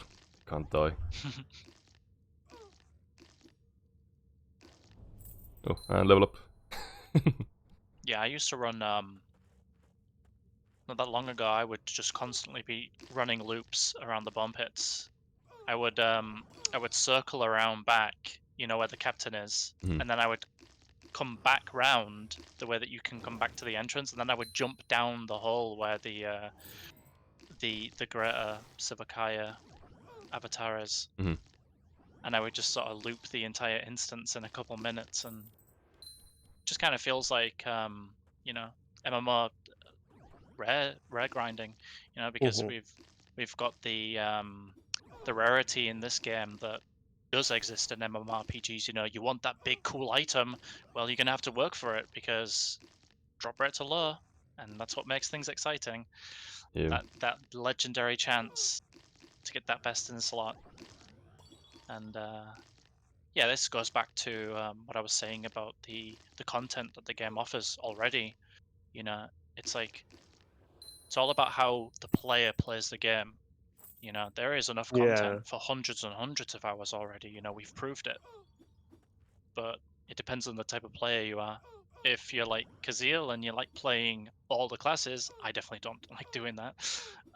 Then you have way more time, especially if you're the type of person who likes to get the best in slot for every zone, which is what I like to do, which is why I spent so much time on Stowaway Step. I tried to get all the Mhm. best in slot, including the idol, which the idol is very hard to get because I think it's not the only legendary drop that thing drops. It might be, but the obviously the rates on getting that drop from Woe is very low, and Mhm. obviously you can only kill Woe. Whereas in the bomb pits, for example, there are like two different enemies that can drop it, and most of them are just a mob. The Neophyte Necromancer can drop it, Uh-huh. and so there's like 10 or so of them. 10, so that's like 11 chances in one run, way Yeah. higher. So because I'm the type of person who likes watching my own world burn and grinding the best in slot for the very first area that you're in, it makes it harder, but it makes it far more satisfying. Mhm. Absolutely. Yeah, the joy of finally Uh-oh. getting that 1% drop. Like, oh yes, it's the spot Yeah, so good. that's something that was really big in the original classic WoW for me. Way back in the day, they had, the world drops that are just such an insanely small drop chance that, some people don't even think the item really exists. But then all of a sudden, some random level 20 person will be like, hey, what's this item? It just dropped for me. And it's, Yeah. like one of the rarest items in the game. And, it's a really cool feeling. So, Yeah, that's when the people listening are like, do I really look at the wiki or do I not? Because if you look at the mhm, wiki, you're gonna find out what it drops. But if you want to yeah. keep it a secret and kill that boss 100 times, be our guest. You're Uh-huh. gonna have probably some fun, especially when it comes to getting the legendary drops, because sometimes you don't expect it, and sometimes it's really good. Having knowledge kind of nullifies the adventure of finding out. Yeah. Like you can So either go and explore, or you can just find out, like read and know, and then the exploration won't be the same anymore. right. Yeah, I suppose we've spoilt that for ourselves. Well, we there's plenty of we know other where zones everything coming is. in the future. Well, yeah, but we're just gonna pick that apart as well. gonna gonna get the comb out and finally comb every strand of grass, make sure there's no loot under it. Mhm. Yeah, I'll be killing every enemy at least 50 times, probably. Give me all the numbers. Let me do math. Yeah, so Ion, I don't know if you're listening, but Brian just messaged me, said that he's aiming for a max level of around 35, but it may go higher based on current trends.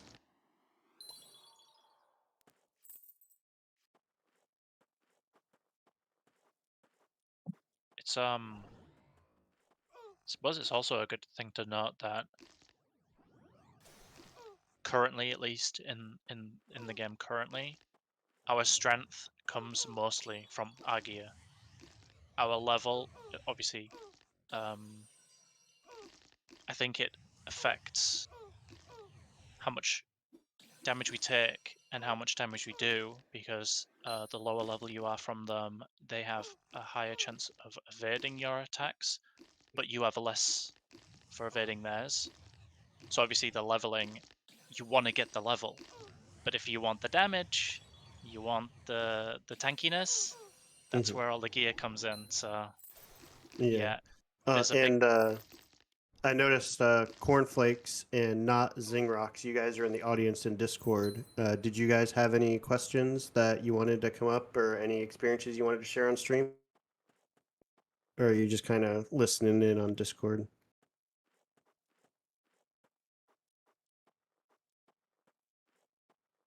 You cannot talk, by the way. So if you're talking, we can't hear you. The audience is listen only. Okay, cool. Yeah, Zingrox wants to come in here. I will invite you to the stage, and you can hop on here and talk away. Yeah, if you want to Glad talk. you heard. Hey, how's it going? Good. How are you? I'm doing well. So, what brings you up on stage? You said you have a question?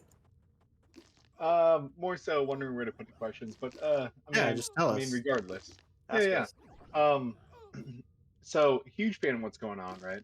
Oh, thank you. As you guys have mentioned, it takes a lot of aspects of a lot of games that I really like, and I have a deep-seated nature for, I guess you could say. Um, my question, I guess you could say, is that how large is the actual country, continent, area of Erenshor, You mean right? past what is on the map? Well, yeah. So initially, right where we are right now, we have a few set zones and everything. Uh-huh. You get past the would-be starter island. Uh-huh. How big do you expect Erenshor's continent to be? Is this going to be like a RuneScape that their world is so large and advanced and has such a massive area, or is I, don't- I suppose pretty vague question, but how large of an area do you expect Erenshor to actually grow to? Okay, so just to clarify, are you talking about actual playable zones in the game, or are you talking about in the lore in the world? I suppose playable zones. Okay, so the playable zones, we've already released the map, and that is what is planned. So Okay. if you haven't seen that, it is on Discord in the announcements channel, and it's like the third announcement, the third most recent announcement. There's a really cool graphic that we made, and as a Patreon supporter, anyone who subscribes to, I forget which tier it was, but you're getting this world map like as a physical item, poster that you can put on the wall. So just wanted to throw that out there. Yes, what I see. You Yeah, so far, um, we have a would be, yeah, I say as it's tagged, a would know. be small area of the game's scope that we're working with right now. Which I mean, there's quite a bit to the game already, but I do like that the area, the would be Erenshore country. I don't know what would you Mhm. consider it. Continent uh, sounds about right. yeah, civilization Okay. maybe. I'm not really sure. I'd have to ask Brian. Based Yeah. on So the demo um, island NPCs, It's it's more like a zone because the one it's a ca- region. yeah It's region Aaron yeah Shores, a region in the southern coast of an yeah, unexplored region's a good continent. talk. Yeah, so the region is quite a bit expansive, and I like how there's a lot of different properties that you guys have going on here. Obviously, like there's the Hmm. coastal areas, which we expect very early game, and even to what seems to be forested areas, the Twin Soldiers, mountain peaks, and then seemingly desert and everything else. Yeah, That's something because I personally really look forward to. yeah, really quick, Kazeel, is there any way you can show this on stream? the world map. Yeah. Yeah, I can do it. Here's so here's the official link. Yeah, I have a PNG that is a lot smaller in size. I mean file size, so Okay. it's gonna take it Okay, faster. yeah, sorry, didn't mean to cut you off, not Zingrox. You can continue. Oh no, you're absolutely fine. In fact, I am at the Steam community broadcast, and Viridian said Eshinor is bottled lightning. It absolutely is. Yes, yes. Yeah, this has so much opportunity for so many things. One thing I really like is that depending on your knowledge of what you're doing, where you are in the game, you can say key phrases and words to NPCs, and that develops your progress in meaningful ways. Yes.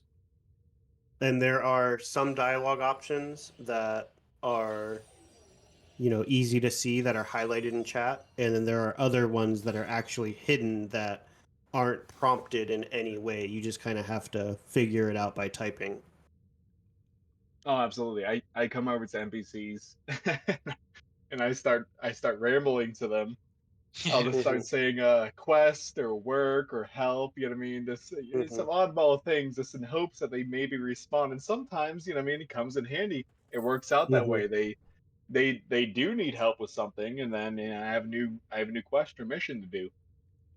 Yeah, yeah. And like I said, we did implement the quest log to kind of help a little bit, but the quest log, it's not like WoW where it tells you exactly what to do. It's more like the RuneScape style where it's kind of just like reminders and to kind of keep track of stuff. And then Kazeel has it on stream now, the actual world map. So you can see this is all the zones that are currently planned. Playable right now is the southern part of the continent. Stowaway Step, the island, is the demo island that you start at, and then you got Hidden Hills, Fairies Break, Port Azure, and then just under the city is the beach town. Or the beach zone, sorry. Which I don't know how to pronounce. Betheo's Watch. Yeah, yeah. So, like visually, I would say roughly Bethero. like 20% of the world is currently like zoned. Yeah, But looking at the map, Bethero. I mean, looking at the size of the map, if this map is going to be to scale, which, you know, let's assume that it is, we're talking like 15% of the total map. I mean, it really is like. I mean, you can see Ferry's Break. Everything to the right and left of that, in a straight line. That's what we have in the game right now. Yeah, yeah, more or less. So, I mean, if you look at the size of that compared to the rest, yeah, it's not that much. We've got a lot more content coming. Oh, yeah, we just have a tiny corner of the region at the moment. There's so much more. I'm interested. Yeah, and we're excited to show it off.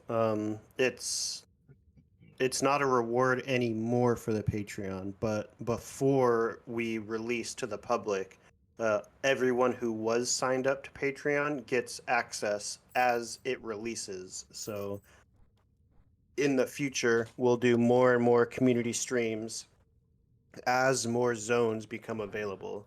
So for those who don't have access to the full build, you can still tune into the streams, kind of see stuff as we release it and perfect it.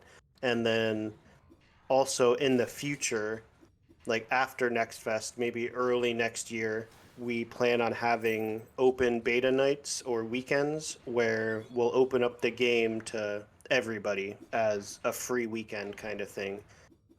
What exact dates or when that will be is unsure right now, but it's definitely something that will happen in the future.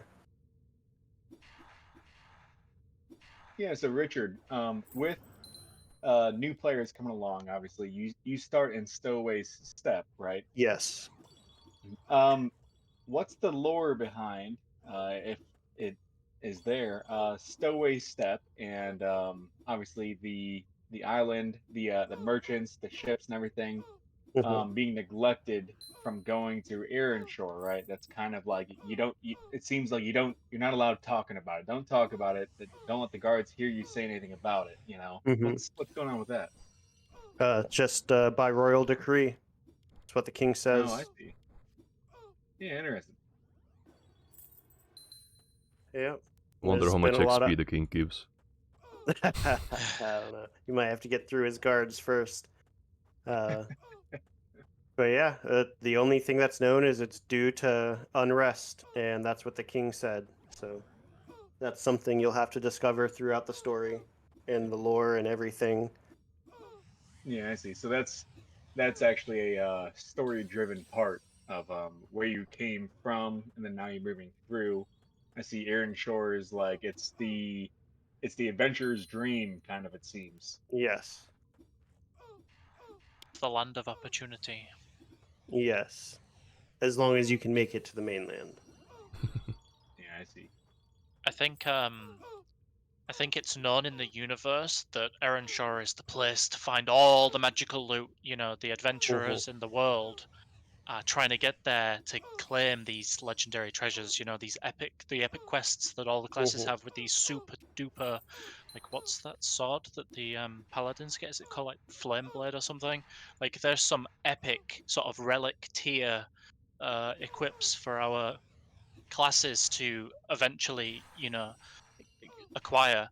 And what I've got from, you know, building a lot of the pages on the wiki and writing out a lot of the information that all the NPCs say is that there's been comments from some of the characters on Stowaway Step that say it's due to the Sivakayan sort of uprising. And as a player of the Oh, you game, just aggroed even more mobs. Wait, is the stream still going? Why is Yeah. mine paused? Oh yeah, I'm still staring it's at the getting map. real rough. he's in the bone pits, currently dying to the avatars.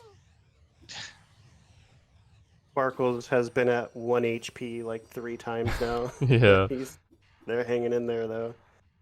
But the lesser avatars keep spawning.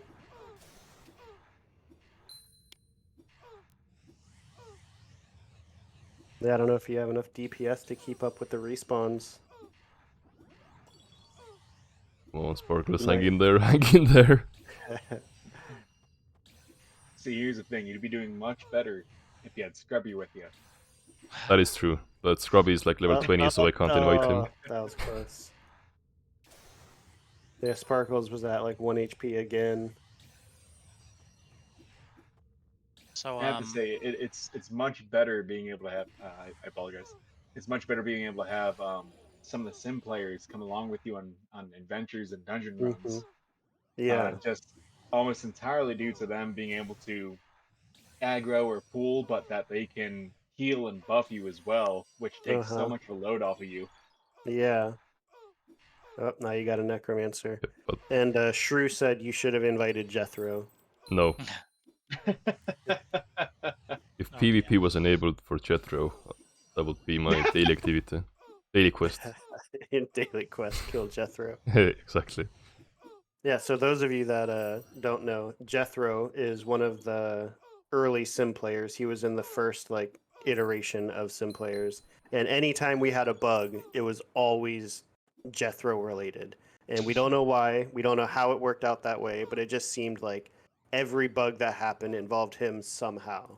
There was a problem with the nav mesh where he would just run off the cliffs into the water. There was a problem where if you buffed him, he would attack the players and kill them. When we first added the group commands, he would run into guards and aggro them. It was a lot of fun keeping him in check. I just got an idol of Sivakaya. Oh, Wanted to point it nice. out. Yeah, yeah. Oh, perfect. Yeah. So the the children of Sivakaya, the faction itself, we don't know much about the factions currently in the game. I don't think the law's been released. Obviously, me as one of the wiki guys is trying to populate some of the pages with as little information as I can gather.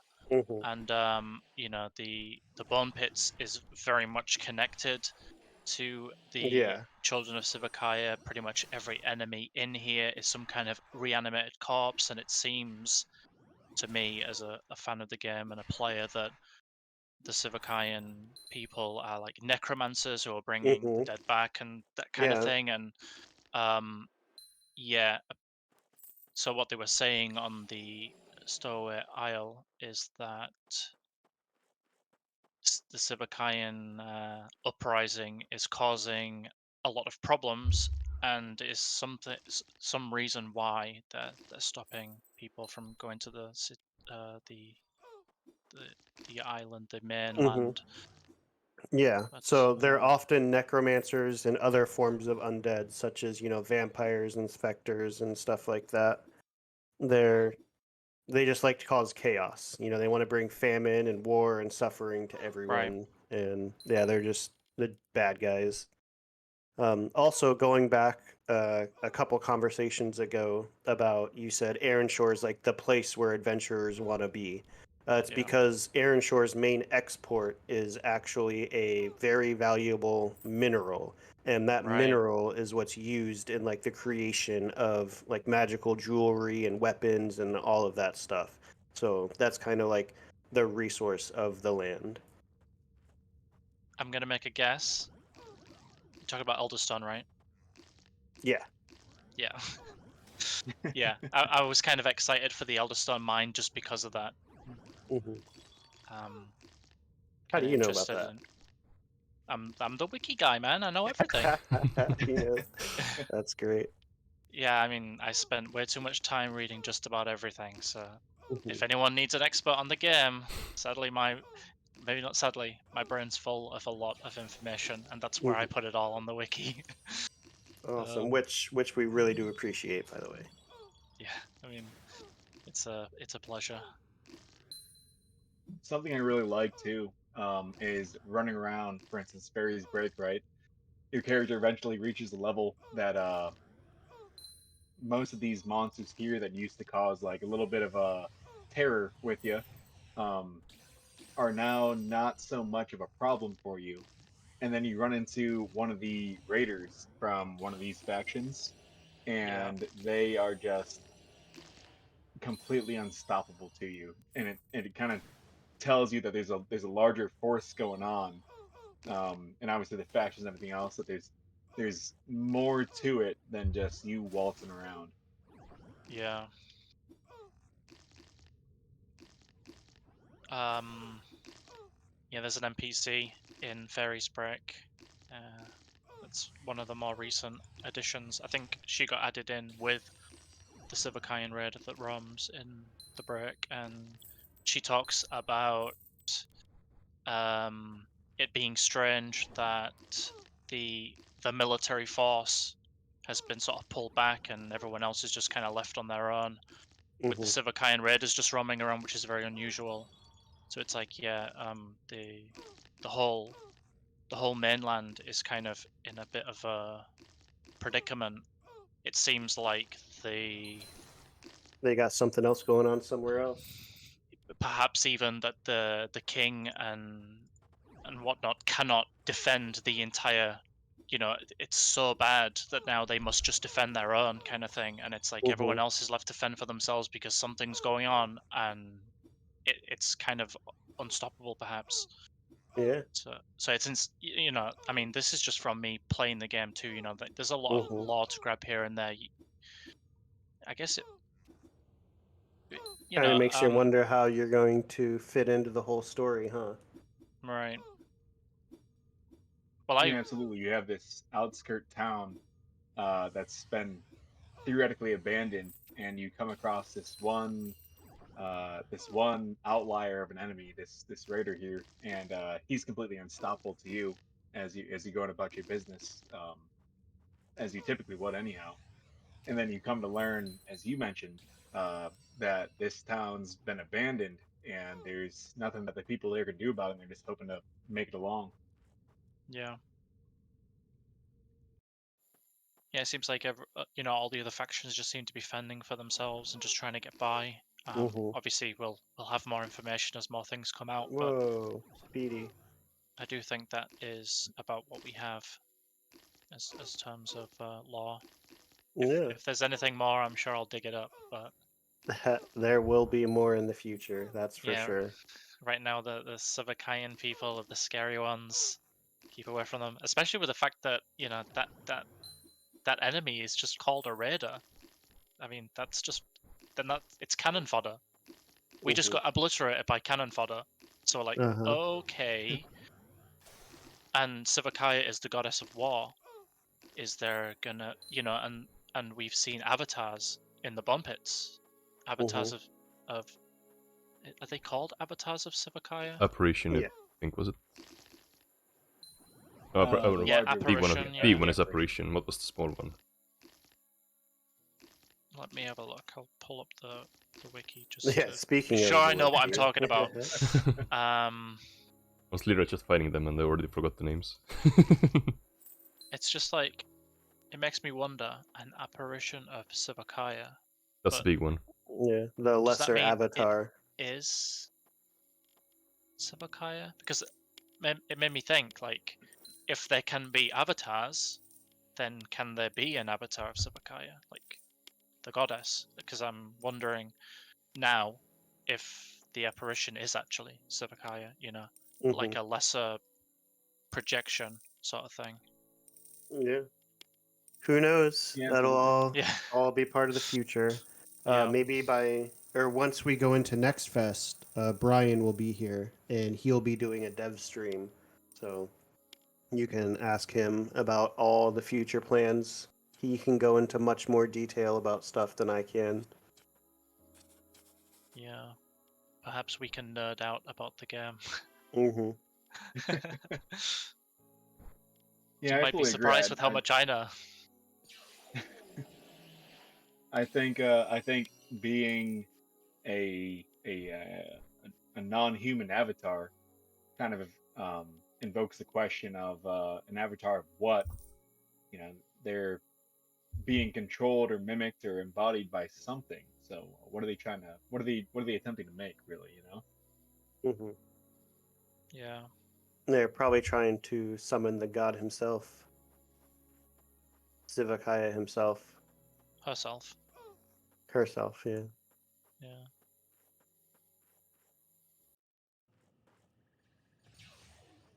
But anyways, what are you doing now? I'm gonna head to Port Azure and see if I can buy some more stuff to improve myself further. After the bone pits, I have over 700 gold now, so plenty of money to spend. Nice. Cool. So officially on Steam, we have about 7 minutes left. Just a time update. Anything specific you want me to show before we? I think we've pretty much covered it all.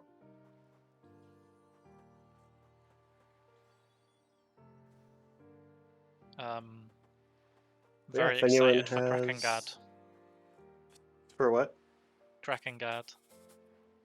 Oh Very yeah, why excited is that? for Drakengard.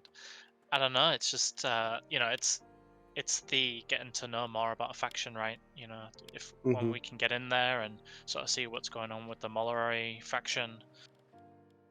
For me, I'm just really interested in finding out what everybody's deal is. Who's the good guy? Is Mm-hmm. everybody the good guy, and the Sivakayans are just a bad guy? You know, it's things like that. It's like Yeah, who or do you maybe the want to? Sivakayans are the good guys. Yeah, I mean, Who if they are, knows? I've got to reverse my reputation with them and side with them. I'll rename myself to another apparition of Sivakaya, and I'll start killing people. Mm-hmm. Which, yeah, I mean, is something we can do. When I was just running around on the demo, I just decided, hey, there's a guy standing on his own in the middle of nowhere. There's no one looking. Had a little bit of PvP. It was a tough fight. I killed him. I did get a few Mm-hmm. items. It wasn't anything special. It was like 2 citrine stones and a lumen stone, but hey, Mm-hmm. a win's a win. And I was like, yeah, probably shouldn't do that because my reputation's going to get destroyed, and then everyone's going to kill me on sight, and then I'll have no allies.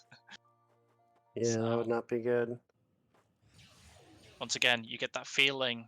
I suppose here's something that I didn't mention before. It's like this game really respects every NPC, and the way that you interact with the sim players, the amount of depth that there is to interact with them, and the things that you can say that gives them personality, it exists too with the NPCs, and that's why, for me especially, I struggled a lot when I first started playing the demo. There were like the secret quests, the secret dialogue. I had no idea anything about it. I even struggled Mm-hmm. to fix the key because I didn't realize that when you enter the trade screen, you have to drag both items over. I was just Mm-hmm. trading one. It's very interactive, and you do well to be like trying to almost treat everybody and everything in the game very literally. Like you were saying Uh-huh. before about the RuneScape. RuneScape almost has the same feeling where it takes all the characters seriously, and it's like you're watching a movie, and you should be respected just as much as this baker in this kitchen, Yeah. because while they have something to say and they have a story, so does all everybody else. You know. Mm-hmm. Yeah, I was a big fan of RuneScape back in the day. And I still play old school every now and then too.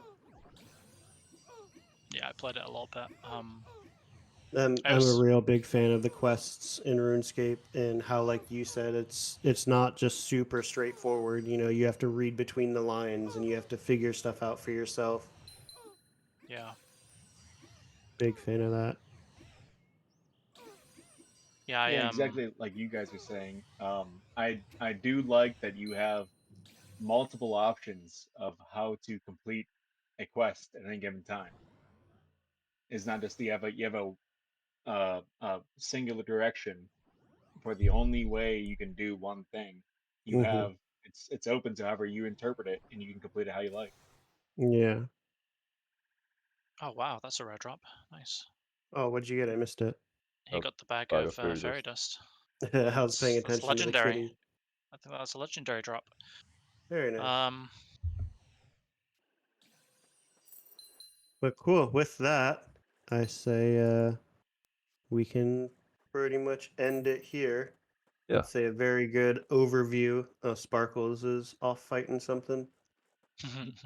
But yeah, I think that's a good stopping point. We had a pretty good overview of all the zones and everything. And thank you guys for coming along and chit-chatting with us. yeah, it I was good. appreciate you answering all my questions. Oh, no worries. That's what I'm here for. Yeah, thank you. All right, thanks everyone for stopping by. Take care. Thanks everyone for joining, and I hope to see you on the next stream. Yeah. Real quick, anyone, we are participating in Next Fest, so stay tuned for that. I know that it starts on the 9th. I'm not sure what days specifically we're doing the stream, but stay tuned and we'll release the announcement. All right, bye. Yep.